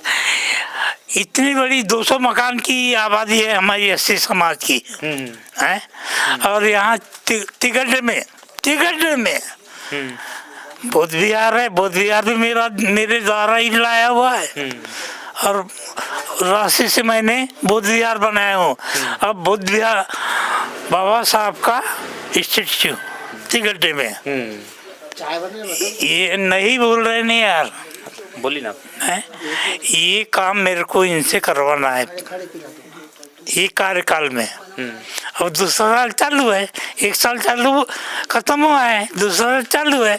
1 साल में लगभग 107 करोड़ रुपए के विकास कार्य लांजी किन्नापुर क्षेत्र को मिले हैं। मिनिमम किए होंगे। ऐसा काम कभी आपने देखा है इससे पहले? नहीं, हम पूछे नहीं। वो विधायक एक ही टर्न हमारे इसमें, हमारे कार्यकाल में, हमारे कार्यकाल में रमेश बना, रमेश भट्टेरे बना। जब से अपन पार्टी में सक्रिय ज्वाइन हुए, रमेश भट्टाचार्य बना तो काम हम उससे पूछे ही नहीं कौन सा काम करवाता है करके। अनुदान राशि के लिए भाई देख लेना वो फलान फलान अपने से जुड़ा हुआ है तो बराबर वो भी बांटता था अपने बांटता। मतलब इनसे पहले भी जो भारतीय जनता पार्टी से विधायक रहे हैं उनका भी व्यवहार अच्छा था, संबंध अच्छा था, ये बताने की कोशिश कर रहे हैं। फिलहाल विधायक जी से और भी कई सवाल है, लोगों ने भी सवाल दिए हैं, उसको हम चर्चा कर उसको लेकर के हम सवाल करेंगे उनसे। फिलहाल के लिए इतना ही। तो लगातार हम विधायक जी के साथ दिन भर बने हुए हैं। किरनापुर हम पहुंचे। सबसे पहले तो बता दें विधायक जी जन समस्याओं को घर में सुने, उसके बाद उनके साथ किरनापुर पहुंचे। वारा में लोकार्पण और भूमि पूजन कार्यक्रम में शामिल हुए। उसके बाद कुछ लोगों से उन्होंने मुलाकात की। अब सीधा हम घर निकल रहे हैं, अगला पड़ाव घर है। इस बीच कुछ लोगों के सवालों को हम पूछ लेते हैं कि जिन लोगों ने हमको व्हाट्सएप या सोशल मीडिया के माध्यम से हमको भेजा है। सबसे पहला सवाल तो देवलगांव से सतीश कुमार ठाकरे ने भेजा है कि उन्होंने कहा है कि डबल मनी कांड के मुख्य आरोपी जो सौमेंद्र कंकराने हैं वो अब भी फरार चल रहे हैं, पुलिस उन तक नहीं पहुंच पाई है। ये सही है कि बड़ी जो त्रासदी थी हमारे लांजी विधानसभा क्षेत्र के अंदर में घटित हुई है और इसका जो मुख्य सरगना था सौमेंद्र कंकराने जिसने इस कार्य को प्रारंभ किया था, उसके बाद हमारे यहाँ पर काफ़ी लोगों ने धीरे धीरे करके डबल मनी वाले प्रकरण में लिप्त हुए और उन्होंने भी उस व्यवसाय को उन्होंने आगे बढ़ा दिया और कुछ बिना जानकारी के, बिना किसी अनुभव के कि पैसे कैसे डबल होता है। और बहुत सारे हमारे जो गरीब परिवार के लोग हैं, मध्यम वर्गीय भी हैं, बड़ा वर्ग भी उस प्रलोभन में आया और अपने पूरी जमा पूंजी जो है वो उस में लगाया। और जब प्रशासन को ने उसमें सख्ती किया तो प्रशासन ने जब सख्ती करने के बाद में उनकी गिरफ्तारी भी प्रशासन ने किया, लेकिन उसको फिर जमानत मिल गई और जमानत मिलने के बाद में वो कुछ समय तक के पब्लिक को गुमराह करता रहा कि वो पैसे वापस करेगा। हर 15-15 दिन 20-20 दिन का समय दे रहा था। प्रशासन को भी लग रहा था कि शायद उसके पास में पैसा होगा तो वो वापस करेगा, लेकिन जैसे ही उसकी दोबारा गिरफ्तारी के आदेश जारी हुए फिर वो फरार हो गया। अपने जो उसके साथ में काम कर रहे थे उसके चाचा के लड़के, बुआ के लड़के, उनके साथ में फरार हो गया है और अभी भी वो लापता है। पुलिस प्रशासन के साथ में हम लोग बैठते हैं कि चूँकि हम सरकार के लोग हैं तो एसपी, आईजी इनसे हमारी चर्चा होते रहती है। उनका भी खुद का मानना है कि पुलिस प्रशासन बड़ी सख्ती के साथ में इस पर कार्रवाई कर रही है। जब जैसे जैसे प्रकरण आते हैं उस पर सख्ती के साथ में कार्रवाई कर रही है और साथ में उनका ये मानना है कि तलाश भी जारी है। वो तो मुझसे कह रहे थे कि आप लोगों के भी कार्यकर्ता हर गांव के अंदर में होते हैं, ज़िले के अंदर में होते हैं, कहीं से भी अगर ऐसा क्लू मिलता है कि जिससे उनकी जानकारी लग जाए तो उनकी जल्द गिरफ्तारी हो सकती है। अब देखना ये है कि वो कहाँ छुपा हुआ है, लेकिन जल्द ही मुझे ऐसा लगता है कि हमारे जो नए एसपी आए हैं और आईजी भी बड़ी सख्ती के साथ में काम करते हैं, तो मुझे लगता है कि कुछ ना कुछ अच्छा हो सकता है और इनकी गिरफ्तारी संभव हो सकती है। अब ये कहाँ हैं, क्या हैं, ये जानकारी भी मैं आम जनता से भी चाहता हूँ कि अगर कहीं ऐसा क्लू मिलता है तो हम लोगों को भी दे, ताकि हम सख्त कार्रवाई उसके ऊपर में कर सकें। और साथ साथ में हमारा तो सबसे बड़ा मोटिव ये है, उद्देश्य जो है हमारा है कि आम जनता का जो गाड़ी कमाई का पैसा फंसा हुआ है वो उनको मिलना चाहिए। अब कैसे हासिल हो सकता है, क्योंकि कुछ लोगों के पास में तो ठीक है संपत्ति है तो सरकार उसको कुर्क करेगी, कुछ लोगों को उसमें से युवा वर्ग जो है बहुत बर्बाद हुए इसमें। बहुत जो हमारे 18, 20 साल, 22 साल, 25 साल के जो बच्चे थे उनको भी ऐसा लगता था कि नहीं पैसा काफ़ी है इस क्षेत्र में, तो उन्होंने भी काम किया। उन्होंने अपने माता पिता का चेक दूसरों को दे दिया, कहीं कहीं पे वो कमीशन मिल रहा था उनको, तो लोगों के पैसे ले करके वो इन लोगों के पास में जमा करते थे, उन लोगों का चेक देते थे।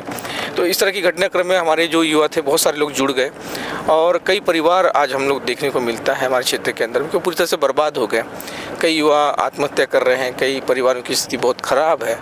तो ऐसी स्थिति में मैं तो आम जनता से यही कहना चाहता हूँ, और मेरे क्षेत्र की जनता काफ़ी सक्रिय है, और मैं समझता हूँ कि हम लोगों ने समय रहते सब कुछ संभाल लिया है, और जनता भी अब इन सब चीज़ों को भूल करके आगे बढ़ रही है, और उनको पता है कि उसके अगर उसमें गम में अगर रहेंगे तो फिर हमारी आगे का विकास नहीं हो सकता।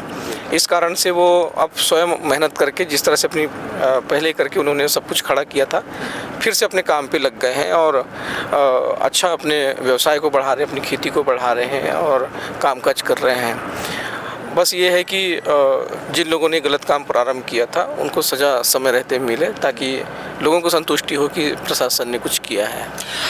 अगला सवाल है, ग्राम रिसेवाड़ा निवासी है चैतेंद्र दसरिया का बड़ा अच्छा सवाल है, शिक्षा को लेकर के है कि लांजी जिला मुख्यालय से काफ़ी दूर है, इसलिए नवोदय या केंद्रीय विद्यालय जैसे स्कूल लांजी में खोले जाने चाहिए। बिल्कुल, चूँकि ये राज्य के अंदर में तो हमारी सरकार है, साथ साथ में केंद्र के अंदर में भी हमारी सरकार है, और हमारी अपनी सांसद भारती पारधी जी भी हैं।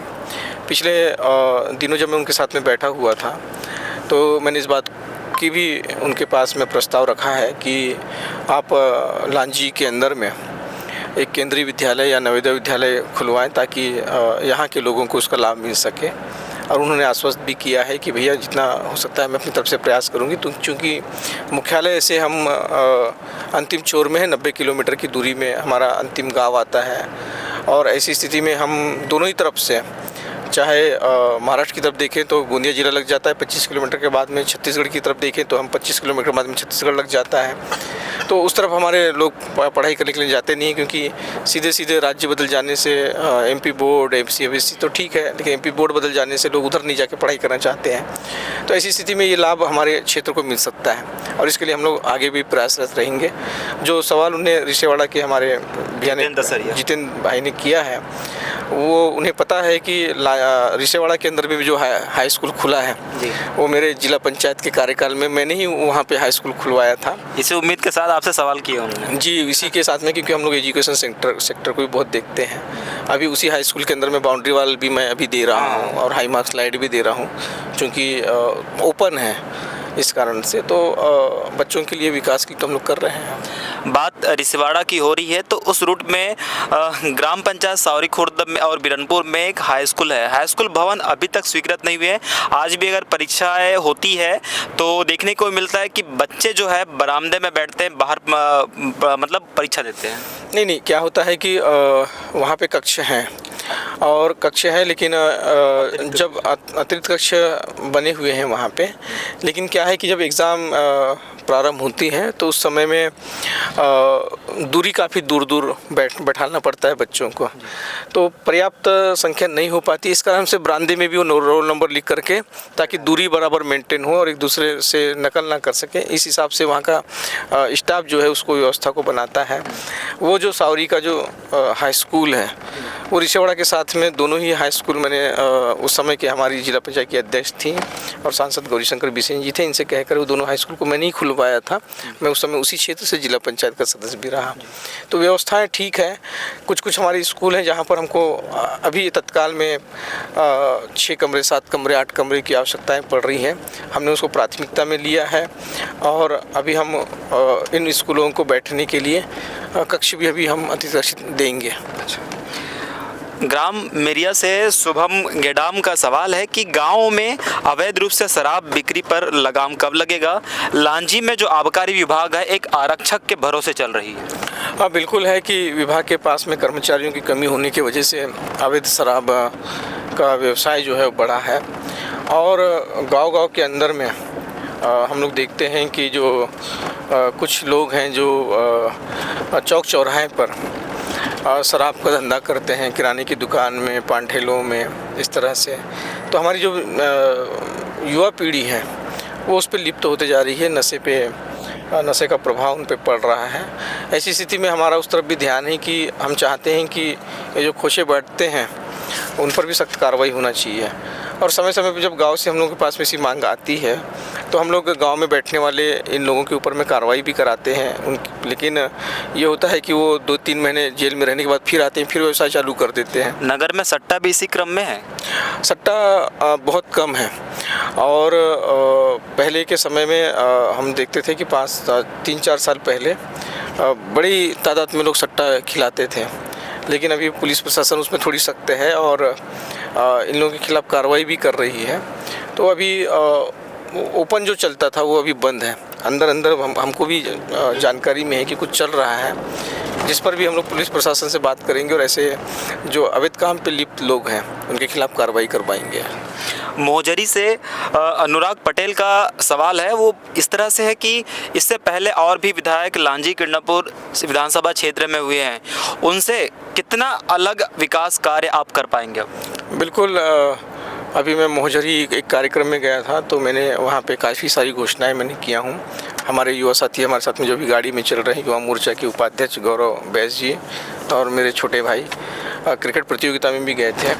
हम लोगों ने पूरे क्षेत्र को लेकर एक मॉडल के रूप में हमने देखा है और जिस गांव का जो अधिकार है, जो कि जैसे मोहजरी है, भाने गाँव है, टेमनी है, किरणापुर है, हिर्री है, कारंजा है, साडरा है, ऐसे बड़ी बड़ी पंचायतें जो हैं, उन पंचायतों को हमने कहा है कि जहां high school higher secondary school के पास में बड़े ग्राउंड हैं तो उनमें हम स्टेडियम बनाएंगे।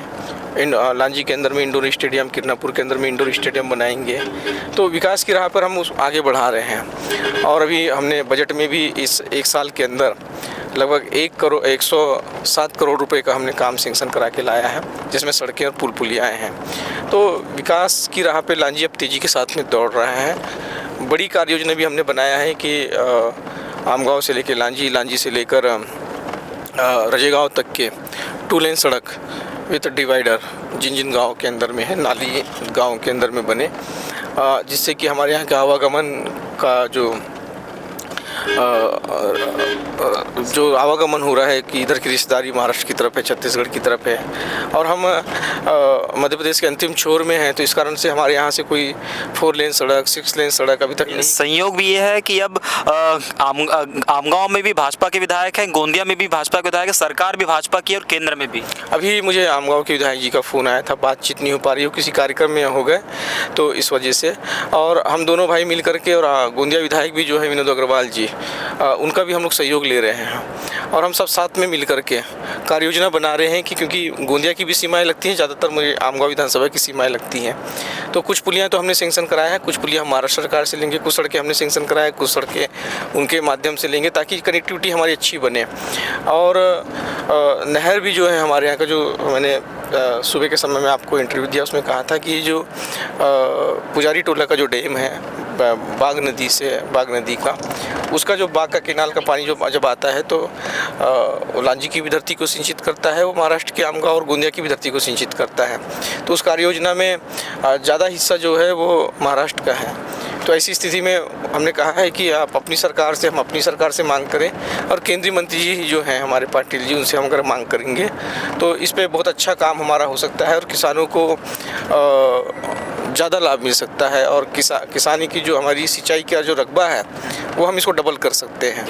तो ये बहुत अच्छा हमारे यहाँ पर काम अगर हम दोनों ही तरफ के जो हमारे विधायक हैं मिलकर करेंगे तो उसका लाभ हमको हमारे क्षेत्रों को मिलेगा, अपने क्षेत्रों में।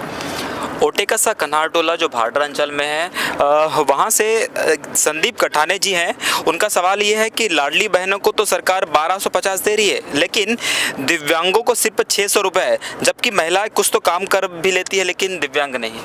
हाँ, ये ऊपर से ही हमारे गवर्नमेंट का है कि पेंशन जो धारी हैं, चाहे वो बुजुर्ग हो, चाहे वो विधवा हो, चाहे वो दिव्यांग हो, तो इनको 600 रुपये का प्रावधान किया हुआ है। और हमारा मध्य प्रदेश क्षेत्र ऐसा है कि पूरा प्रदेश इस तरह से है कि हमारे पास में आय के संसाधन कम है और क्षेत्रफल की दृष्टि से बड़ा राज्य है, तो ऐसी स्थिति में हम लोग अतिरिक्त पूर्ति नहीं कर पाते हैं। इस पे केंद्र सरकार ही निर्णय ले सकती है कि जो हमारे दिव्यांग हैं, विधवा हैं और वृद्धजन हैं, इनके लिए कुछ अच्छी कार्य योजना बना करके इस राशि को थोड़ा बढ़ाना चाहिए, 1000-1200 के लगभग लेके जाना चाहिए, ताकि दवाई पानी और कुछ ज़रूरत की चीज़ों का हो सके उनकी। लांजी से अशफाक शेख जी का एक सवाल है कि लांजी फुटपाथ में दुकान लगाने वाले जो विक्रेता है, इनसे जब नगर परिषद पैसे वसूलती है तो वो अपना दायरा भूल जाती है। मतलब जो दायरा उनके इसमें है वहाँ से ना वसूलते हुए बाकी जगह पे जाती है और 50 की जगह 100 रुपये बिना रसीद दिए वसूल नहीं, अगर ऐसा है तो व्यापारियों को विरोध करना चाहिए। उसकी शिकायत हमारे पास नगर पालिका के पास में करना चाहिए ताकि समय रहते उस पर तुरंत कार्रवाई किया जा सके और ठेकेदार को जो मापदंड है उससे ऊपर पैसे लेने का अधिकार नहीं है। अगर उसने ठेका लिया है और अगर वो इस तरह से हरकत कर रहा है कि छोटे व्यापारियों से पैसे ज़्यादा वसूल कर रहा है तो उसका ठेका निरस्त किया जा सकता है। डबल मनी की हमने बात की तो उसमें भी बहुत लोगों का पैसा डूबा। सहारा भी कंपनी है जिसमें भी पैसा डूबा। तो सारडा से जो अजय सोनवाने जी का सवाल है कि पीड़ित जो है, सहारा से पीड़ित जो लोग हैं जिनका पैसा डूबा, उनको पैसा वापस कब मिलेगा। उन्होंने एक बात और लिखी कि अमित शाह जी ने, जो गृह मंत्री है देश के, उन्होंने एक बात कही थी कि पैसा हम जल्द दिलाएंगे। नहीं, बिल्कुल उन्होंने कार्य योजना बनाया हुआ है और ये पूरे देश का संकट है कि सहारा कंपनी के डूबने के बाद में लोगों ने अपनी जमा पूंजी का पूरा पैसा उस पर लगाया था और पैसा उनको मिल नहीं रहा है। बीमारी के वक्त नहीं मिल पा रहा है, कोई मांगलिक कार्यक्रम हो रहा है उस समय में नहीं मिल पा रहा है। और इस पे आगे बढ़ते हुए हमारे देश के गृह मंत्री आदरणीय अमित शाह जी ने इस बात की सार्वजनिक रूप से घोषणा किया था कि हम स्टेज बाय स्टेज हम इसको हितग्राहियों का पैसा वापस कराएंगे, जिसमें सबसे पहले उन्होंने उनको चुना है जो बहुत गरीब परिस्थिति के लोग हैं, जो 10,000 रुपये तक की अपनी जमा पूंजी उन्हें जमा किया था। तो उन हितग्राहियों को 10,000 रुपये तक की पूंजी वापस करने के लिए उसमें कहा था और शायद उसमें प्रक्रिया, मुझे अभी पूरी जानकारी उसमें नहीं है कि कहाँ तक वो प्रक्रिया पहुँची है, लेकिन हमको विश्वास है हमारी सरकार में कि समय रहते उस काम को भी पूरा करेगी और हितग्राहियों को लाभ पहुँचेगा। लांजी से राहुल बड़मे जी का सवाल है कि बस स्टैंड में उनकी दुकानों के सामने बस खड़ी कर दी जाती है जिससे उनके जो ग्राहक हैं वो आ जा नहीं सकते हैं। हाँ बिल्कुल, ये बहुत लंबे समय से जो सराय कॉम्प्लेक्स है लांजी प्रॉपर का, उसमें क्या है कि जो सराय कॉम्प्लेक्स के पीछे की जो दुकानें हैं उसके सामने में लोकल की काफ़ी सारी बसें रहती हैं और वो घंटों से खड़ी रहती है, जिससे उनका व्यवसाय मार खाता है। तो अभी हमने नई कार्य योजना नगर पंचायत लांजी के साथ में बैठ के बनाया है और उसमें हम नए बस स्टैंड की स्थापना कर रहे हैं, जिसमें अगर नया बस स्टैंड हो जाएगा तो वहाँ से उनको पूरी राहत मिलेगी। वो बस स्टैंड वहाँ से उठ करके काली मंदिर के पास जो कोटेश्वर मंदिर का चौराहा है वहाँ चला जाएगा, तो निश्चित तौर से वो अच्छे से व्यापार अपना कर पाएंगे। सबसे ज़्यादा सवाल धान के बोनस को लेकर के आया है। सुनील लेडे जी, चाहे जो सरपंच संघ के अध्यक्ष है ललित कबेरे जी, इसके अलावा और भी लोगों ने सवाल भेजा है कि धान का जो बोनस है, जो वादा विधानसभा चुनाव में भारतीय जनता पार्टी सरकार ने की थी, वो पूरा क्यों नहीं होगा।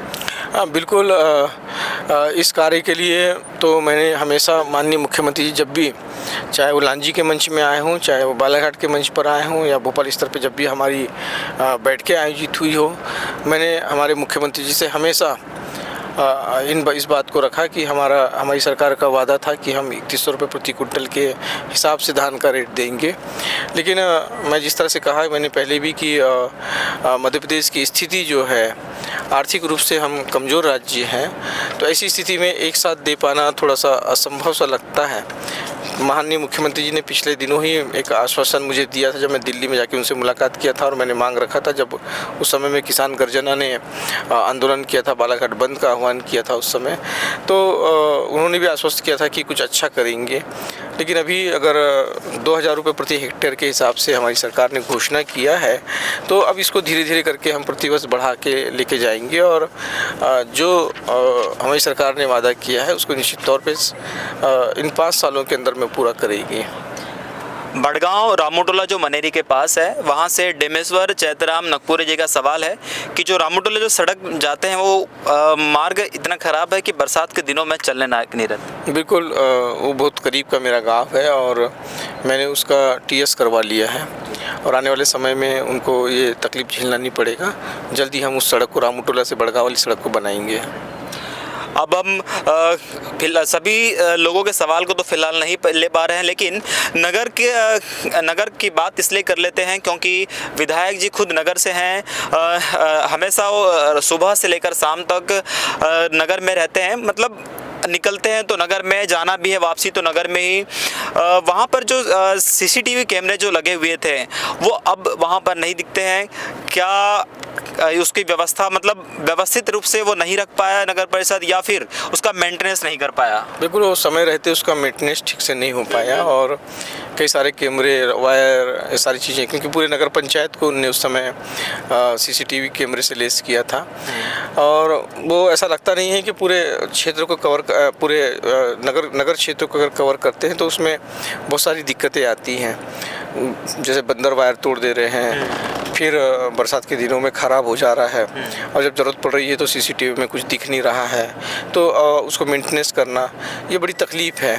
और इस कारण से जब मैंने पहली बैठक नगर पंचायत के लिया था विधायक बनने के बाद में, तो मैंने कहा था कि जो हमारे बड़े व्यवसायी हैं, क्लिनिक हैं, जिनके मेडिकल की दुकानें हैं, बड़े कुछ स्कूल हैं, तो इन सबको बुला करके हर रोड पर कम से कम 25-30 कैमरे, और वो खुद भी दुकानों में लगाते हैं तो वो रोड को कवर करते हुए लगाए, तो हम उससे ये होता है कि एक लाभ मिलता है कि हर रोड पर कैमरे भी हो जाएंगे और परिवार का व्यक्ति अपने घर के साथ साथ में रोड में भी देख सकता है कि क्या हो रहा है।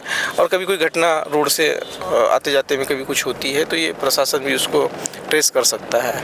यातायात सिग्नल भी दुरुस्त नहीं है। बिल्कुल, चूँकि हमारा जो चौक है तो चौक के अंदर में वो 5 रोड वाला है और सबसे बड़ी बात यह है कि उसमें एक ट्रैफिक पुलिस इसलिए नहीं रह सकता क्योंकि चौक की जो चौड़ाई है वो काफ़ी ज़्यादा है और 5 रोड की पब्लिक वहाँ आती है। तो ऐसी स्थिति में अगर 5 रोड की पब्लिक वहाँ आ रही है तो उसको ट्रैफिक का जो सिग्नल है वही मेंटेन कर सकता है। और अभी नगर उतना विकसित नहीं हुआ है कि वहाँ पे ट्रैफिक सिग्नल की आवश्यकता पड़े, लोग आसानी के साथ में आना जाना कर लेते हैं। जब कुछ तीज त्यौहार, कुछ बड़े फंक्शन होते हैं उसी समय में महसूस होता है, बाकी चौक की चौड़ाई इतनी है कि लोग आसानी से वहाँ पे इधर से उधर आना जाना कर ले रहे हैं। क्या आपके कार्यकाल में नगर विकसित हो जाएगा? आपने कहा विकसित नहीं है। बिल्कुल, हमने कुछ नगर के लिए बहुत कुछ सोचा है और पूरे क्षेत्र के लिए सोच के रखा हुआ है। अगर नगर का विकास होगा तो उसके साथ साथ में गांव का भी विकास होगा। और हमने एक और स्टेडियम बनाने का, एक इंडोर स्टेडियम बनाने का, बड़े हमारा सामुदायिक भवन बनाने का, जिसमें सर्व समाज के लोग आकर के अपने कार्यक्रम कर सकते हैं, महापुरुषों के जयंती और पुण्यतिथि के कार्यक्रम मना सकते हैं। इस तरह के बड़े हाल बनाने का, सर्व सुविधा युक्त, और भी बहुत सारी चीज़ें हैं जिसमें गार्डनिंग करना है हमको। कोटेश्वर को एक कोटेश्वर महालोक की तरह उसको डेवलप करना है। वहाँ पे पुरातन समय का हमारा जो मंदिर है उसको डेवलप करना है। किला है। ये एक साल पहले भी आपने यही बात कही थी। 1 साल में कितना प्रोसेस कर पाए हैं इस ओर? मैंने सबसे अपनी पहली बजट जो आया था मेरा विधायक निधि का, उसमें मैंने 25 लाख रुपए की राशि कोटेश्वर मंदिर के अंदर जो ग्राउंड है जहाँ पे बरसात के दिनों में लोग आते हैं तो सावन मास में बड़ी भीड़ आती है और कावड़ी हज़ारों की संख्या में जब आते हैं तो उनके लिए ठहरने के लिए भी जगह नहीं रह पाती, खड़े रहने की जगह नहीं रह पाती है। तो मैंने वहाँ पर 60x100 का एक बड़ा हॉल हमने दिया है, सेट दिया है, जिससे कि वहाँ व्यवस्थित हो सके। और धीरे धीरे करके अभी वो काम प्रारंभ भी हो जाएगा और हमने राशि उसमें जारी कर दिया है। टेंडर लगना शेष बाकी है। टेंडर लगने के बाद में वो काम प्रारंभ हो जाएगा और निश्चित तौर से हम एक एक करके, जैसे 2 लेन सड़क बनाना है, वहाँ पे कुछ नई चीज़ करना है हमको, तो ये सारी चीज़ें हमारी दिखने लगेगी। पूर्व केंद्रीय रेल मंत्री ममता बनर्जी के कार्यकाल में आमगांव लांजी होते हुए आगे के वनांचल ग्रामों को जोड़ने के लिए रेलवे द्वारा सर्वे कराया गया था। आगे कब तक सार्थक होगा? देखिए, वो मैं जब जिला पंचायत का सदस्य था उस समय में एक बहुत ही अनजान सा व्यक्ति मेरे पास आया था और माननीय मुख्यमंत्री शिवराज सिंह चौहान जी थे और उसने मुझे एक आवेदन दिया था। मैं सभी के आवेदन ले रहा था और सारे आवेदन मैंने माननीय मुख्यमंत्री जी को भेजा। जब वो यहाँ पर आए थे उस समय मैंने उनको व्यक्तिगत दिया था और उन्होंने सारे जो लेटर थे संबंधित विभागों को भेजा।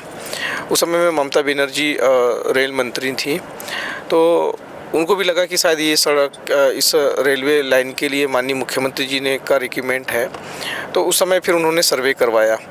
चूँकि हम कनेक्टिविटी में जुड़ नहीं पाए, इस कारण से वो जो सर्वे था उसके बाद में कोई काम हो नहीं पाया, लेकिन हम लोग पुनः प्रयास कर सकते हैं। सपने बड़े देखेंगे तो आज नहीं तो कल होंगे।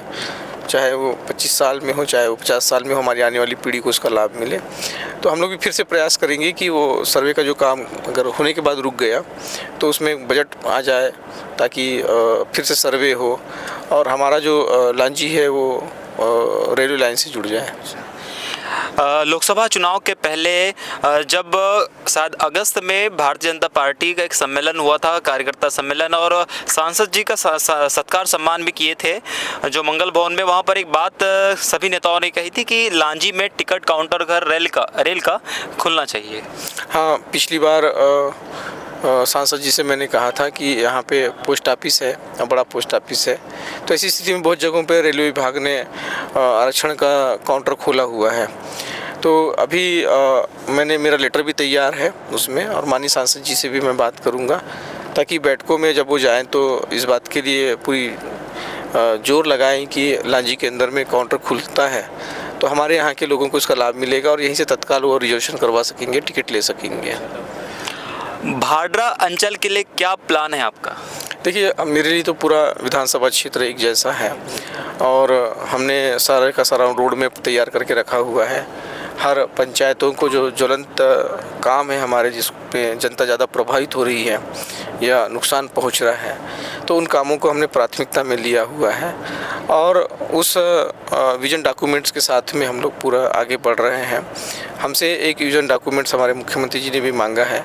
हमने भी अपनी राज्य सरकार को अपना पूरा विजन डॉक्यूमेंट दे करके उनसे कहा है कि बड़े छोटे काम जो हैं हमारे अगर समय देते हो जाएंगे 5 साल के अंदर में, तो हमारा क्षेत्र विकास की राह पे आगे बढ़ेगा और निश्चित तौर से नए जो काम हैं उनको हम क्षेत्र के अंदर में लाएंगे। पर्यटन के क्षेत्र में भी हम लांजी को आगे बढ़ाने का हम लोग सपना देखते हैं और उस क्षेत्र में भी हम धीरे धीरे करके बढ़ रहे हैं आगे। लांजी किरणापुर में अधिकांश शासकीय कार्यालय में जिम्मेदार अधिकारियों का स्टाफ नहीं है। बहुत से कार्यालय प्रभारी के भरोसे चल रहे हैं।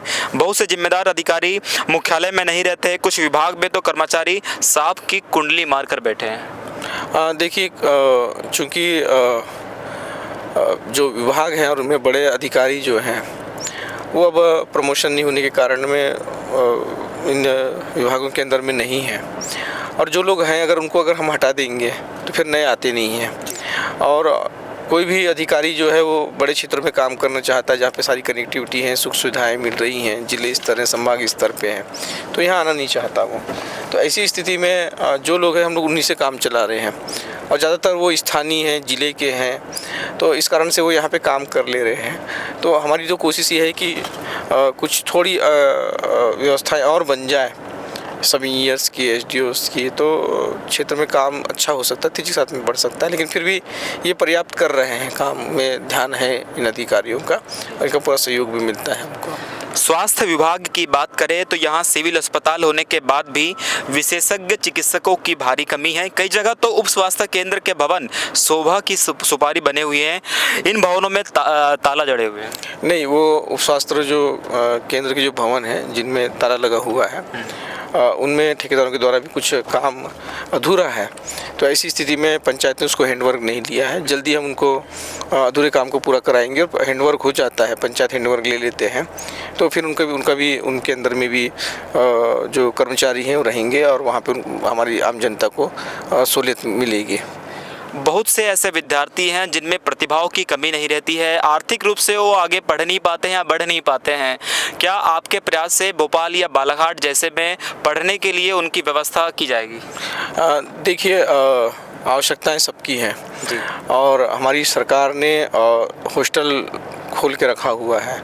अगर कोई प्रतिभागी अगर बाहर पढ़ाई कर रहा है और उसको कहीं आवश्यकता पड़ रही है कि वो हॉस्टल में रहना चाहता है, तो हम लोगों ने जो हमारे क्षेत्र के लोगों की जब ऐसे आवेदन आते हैं कि हमको हॉस्टल में जगह नहीं मिल रही है, तो हम संबंधित अधिकारियों से बात भी करते हैं, वहाँ के जनप्रतिनिधियों से बात करते हैं और उनको हॉस्टल भी दिलाने का काम करते हैं। ऐसे कुछ बच्चियाँ मेरे पास में पिछले समय आई थी और उसके बाद में अभी भी कुछ लोग हैं जो आए थे और कुछ बॉयज़ भी आए थे, उन्होंने भी मुझसे मांग किया था, तो हमने उसको भी आगे बढ़ाया है और उनको भी हॉस्टल मिला है। तो लगातार हम विधायक जी के साथ बने हुए हैं। सुबह से लेके देर रात हो गई है, लगातार चर्चा कर रहे हैं, सवाल कर रहे हैं, उनके किस तरह से वो लोगों के बीच जा रहे हैं ये भी दिखा रहे हैं। जब वो किरणापुर से दौरा करके आए, कार्यक्रम में शामिल होकर के आए, तो मांगलिक कार्यक्रम में शामिल होने वो वारी गया। वहाँ से हम लौट रहे हैं। अब कुछ सवाल रह गए हैं, बहुत कम समय है, उन सवालों को हम पूछते हैं। स्वास्थ्य को लेकर के हम चर्चा कर रहे थे पिछले एपिसोड में। हम जो है स्वास्थ्य को लेकर एक साल बाद जब मैं अस्पताल पहुंचा 2 दिन पहले, और 1 साल पहले भी जब पहुंचा था तब माता जी का एक्सरा मैंने कराया था। तो एक्सरा जब हम कराते हैं तो मशीन है, बड़ी अच्छी सुविधा है, बिल्डिंग है, सारी चीज़ें हैं, लेकिन फिल्म प्रिंट करके वो नहीं दे पा रहे हैं। वो कहते हैं कि आप मोबाइल में फ़ोटो खींच लो। मोबाइल में हमारे पास मोबाइल है, हम तो खींच लेंगे, लेकिन उन लोगों को क्या जो वनांचल से आते हैं जिनके पास मोबाइल फ़ोन नहीं है, और मोबाइल फ़ोन भी है यदि तो उच्च क्वालिटी का नहीं है। देखिए, हमने वहाँ पे एक्सरे की मशीन भी चालू करवाया है, और फिल्म की कमी होने की वजह से, चूँकि हमारा जो सामुदायिक स्वास्थ्य केंद्र लांजी है वो बालाघाट ज़िले का सबसे सक्रिय और ज़्यादा मरीजों को इलाज करने वाला है। बालाघाट का मुख्य चिकित्सालय से के बाद में अगर सबसे ज़्यादा अगर ओपीडी कहीं होती है तो लांजी में होती है। सबसे ज़्यादा सीजर ऑपरेशन और डिलीवरी कहीं होती है तो लांजी में ही होती है। उसके बाद में व्यवस्थाओं की दृष्टि से भी जब भी कभी भी कोई भी बड़े अधिकारी जब ज़िले के अंदर में आते हैं तो वहाँ का पूरा वर्ग लांजी में ही उनको लेके आता है और यहीं की जो फैसिलिटी उनको दिखाता है। तो हमारे यहाँ पर सभी प्रकार के टेस्ट भी हो रहे हैं, लोगों को सुविधाएं भी मिल रही हैं। बस ये कि फिल्म की कमी हो जाती है ज़्यादा मरीज आने के कारण में। इस कारण से कभी कभी बहुत लोगों को दिक्कतें होती हैं कि उनको एक्सरे की रिपोर्ट फिल्म के माध्यम से नहीं मिल पाती है, मोबाइल में वो देते हैं ताकि मोबाइल से कुछ लोग करें। सही बात है कि वनांचल क्षेत्र में रहने वाले बहुत सारे लोगों को मोबाइल जिनके पास में नहीं है इस तरह के एंड्रॉयड मोबाइल, तो उनको दिक्कतें होती हैं। अब उसका भी सॉल्यूशन जल्दी निकालेंगे और अच्छा करेंगे। 1 साल पहले आज ही के दिन हमने आपका साक्षात्कार लिया था। उस दरमियान हमने सबसे लास्ट सवाल आपसे ये पूछा था कि आपके सपनों का लांजी किरणापुर क्षेत्र कैसा हो। तो आपने एक बात कही थी, एक जवाब दिया था कि लांजी में जो गलियां हैं वो अच्छी हो, हाई मास का लाइट हो, एक खेल का मैदान हो, लाइब्रेरी की सुविधा हो, इसके अलावा छोटे छोटे गाँव में गार्डन भी बने। इस दिशा में 1 साल में कितने प्रयास किए हैं और 4 साल बाकी है, क्या सच में आपके सपनों का जो लांजी किरणापुर क्षेत्र है बन पाएगा? धीरे धीरे हम उस ओर चल रहे हैं और अभी हमने बड़े कामों पे साथ साथ में हमने ग्राम पंचायतों को भी, हमारी जो मुख्यमंत्री विशेष निधि रहती है उसमें लगभग 86 ग्राम पंचायतों को हमने पक्की सड़कों के लिए, स्कूलों की बाउंड्री वाल के लिए, जीर्ण शीर्ण हमारी आंगनबाड़ी केंद्रों के लिए, छोटी पुल पुलियाएँ, ऐसे ढेर सारे काम लगभग 86 ग्राम पंचायतों को 5 लाख रुपए से लेकर 25 लाख रुपए तक के दिया है हमने। कुछ ग्राम पंचायतों को 25-25 लाख रुपए के पेवर ब्लॉक के काम, जिसमें सौंदर्यीकरण, उसके साथ में हाई मास लाइट, ताकि हमारे यहाँ के भी चौक चौराहे जो है सुंदर दिखें और लोग शाम के समय में भी टहलने के लिए निकलें। तो इस तरह की कार्य योजना हमने बना के रखा है और हम चाहते हैं कि हमारे यहाँ के प्रत्येक ग्राम का साथ साथ विकास हो, ताकि विकास की राह पे हमारा पूरा विधानसभा क्षेत्र 230 विधानसभा क्षेत्रों में नंबर 1 का विधानसभा क्षेत्र बन जाए। और उसी उद्देश्य के साथ में हमने आंगनबाड़ी भवन, प्राथमिक शाला, माध्यमिक शाला, high school, higher secondary school, इन सबको फोकस किया हुआ है। स्वास्थ्य की व्यवस्थाओं को हम देख रहे हैं कि हमारे उप स्वास्थ्य केंद्र अच्छे से काम करें। तो ये प्राथमिक चीज़ें हैं। पानी को लेकर भी हम लोग काफ़ी सक्रिय हैं कि जो अभी नल जल योजना के माध्यम से माननीय प्रधानमंत्री जी का जो मोटिव है कि हर घर में नल, तो उसको भी हम लोग आगे बढ़ाने का काम कर रहे हैं। और उसी के साथ साथ में कृषि क्षेत्र में पानी की पूरी व्यवस्थाएं किसान भाइयों को मिले, उस क्षेत्र में हम लोग काम कर रहे हैं। उसके साथ साथ में अन्य भी जो हमको समस्याएं दिखती है तो उसको तुरंत निराकरण करने का काम कर रहे हैं। बड़ी पुल पुलियाएँ हम लोग अपने बजट में लेकर आ रहे हैं। तो विकास बड़ी तेज़ी के साथ में हो रहा है। जैसे मैंने कहा कि हमने पूरे 1 साल के अपने कार्यकाल में 107 करोड़ रुपए के हमने निर्माण कार्य किया है। और निश्चित तौर से अब फोकस रहेगा कि जो बच्चों के लिए पढ़ने के लिए टेबल बेंच, स्मार्ट क्लासेस, इस तरह की व्यवस्थाएं हो जाए, खेलने के लिए सारी चीज़ें फैसिलिटी उनको मिले, ताकि शारीरिक रूप से भी हमारा बच्चा सुदृढ़ हो और पढ़ाई के क्षेत्र में भी हमारे लोग आगे निकले। वनों की कटाई बड़ी संख्या में देखने को मिलती है। यदि हम साले टेकरी मार्ग में हम सफ़र कर रहे हो तो आप बिल्कुल देख सकते हैं कि कई सारे पेड़ जो है कटे रहते हैं। ये अक्सर देखने को मिलता है। क्या वन विभाग की उदासीनता है कि वनों की कटाई हो रही, क्योंकि वनों के जो पेड़ हैं उनमें कमी आई है? नहीं, देखिए हमारे यहाँ पर बांस के उत्पादन के मामले में हम एशिया के सबसे बड़े बांस डिपो है क्षेत्रफल की दृष्टि से, और हमारे यहाँ का बांस में घुन नहीं लगती। तो ये काफ़ी प्रसिद्ध बांस है। लांजी पूरे बालाघाट ज़िले का ही प्रसिद्ध बांस है, और हमारे यहाँ पर लगातार बांस की कटाई भी होती है। और जो पेड़ अब कमज़ोर हो गए हैं या सूखने लगे हैं और जिनकी साइज हो चुकी है कि इनको काटने की आवश्यकता है, तो इस तरह से प्रशासन ही, फॉरेस्ट विभाग ही उसको चिन्हित करके उन पेड़ों की कटाई करता है।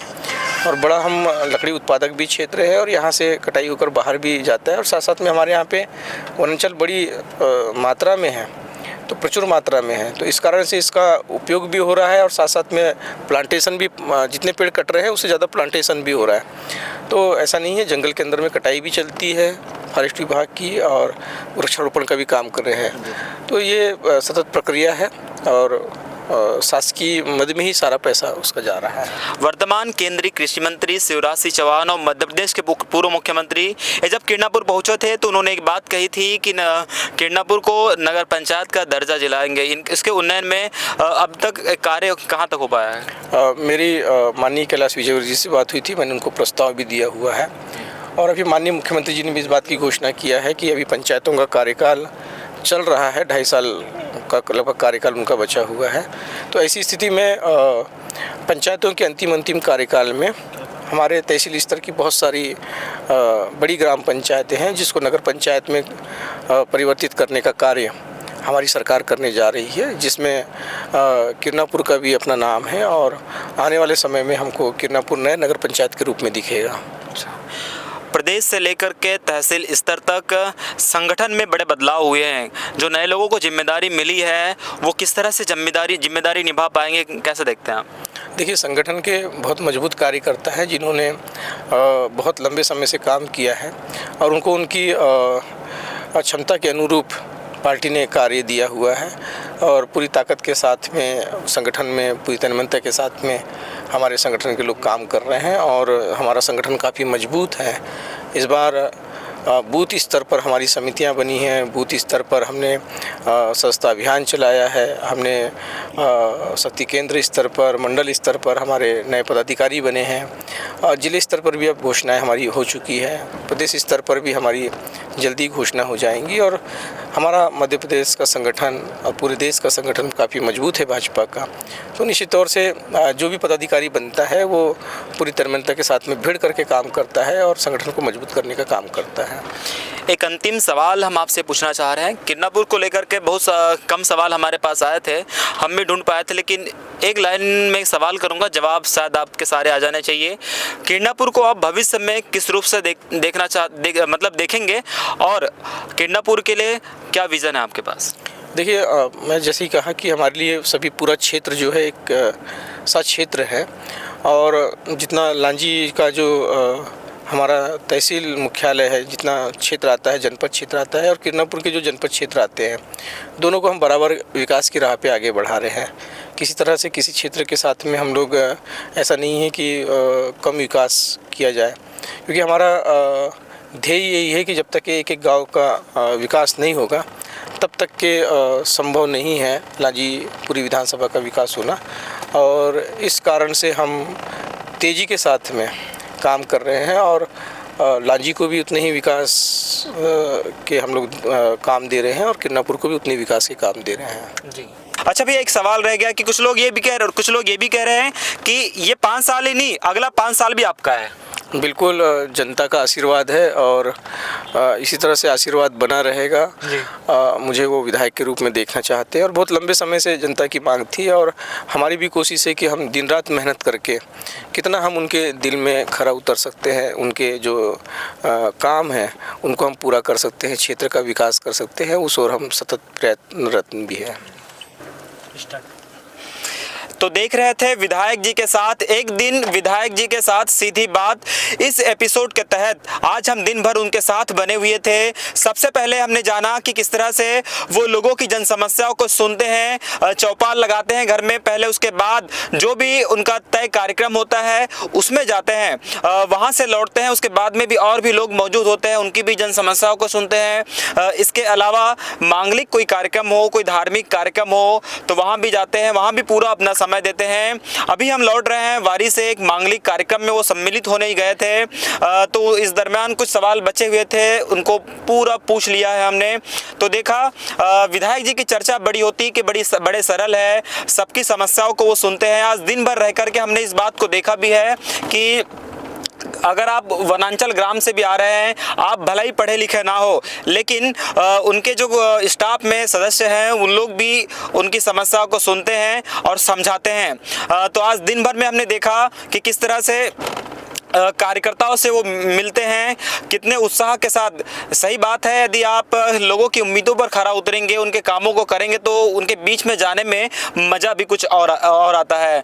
भोपाल में भी जब हम ये कार्यक्रम को करने की कोशिश किए थे, लेकिन भोपाल में भी जब जाते हैं तो विधायक जी बहुत व्यस्त रहते हैं। सब लोग कहते हैं कि विधायक या बड़े नेता जब बड़े शहरों में जाते हैं तो खूब पार्टी सार्टी करते होंगे, घूमते फिरते, लेकिन हमने करीब से देखा है, सुबह से लेकर देर रात तक हमने 10 बजे साथ में बैठकर खाना भी खाए हैं कि वो एक कार्यालय से दूसरे कार्यालय, एक मंत्री के बंगले से दूसरे मंत्री के बंगले तक जाते हैं। वो दिन रात क्षेत्र के विकास के लिए मेहनत करते हैं। तो विधायक जी काम कर रहे हैं। लांजी में टिकट काउंटर घर रेल का खुलना चाहिए। जिम्मेदार अधिकारी मुख्यालय में नहीं रहते, कुछ विभाग में तो कर्मचारी सांप की कुंडली मारकर बैठे हैं। लांजी किरणापुर में अधिकांश शासकीय कार्यालय में जिम्मेदार अधिकारियों का स्टाफ नहीं है। अस्पताल होने के बाद भी विशेषज्ञ चिकित्सकों की भारी कमी है। तो मशीन बड़ी अच्छी सुविधा है, बिल्डिंग है, सारी चीजें हैं, लेकिन फिल्म प्रिंट करके वो नहीं दे पा रहे हैं। किरणापुर के लिए क्या विजन है आपके पास? ये 5 साल ही नहीं, अगला 5 साल भी आपका है।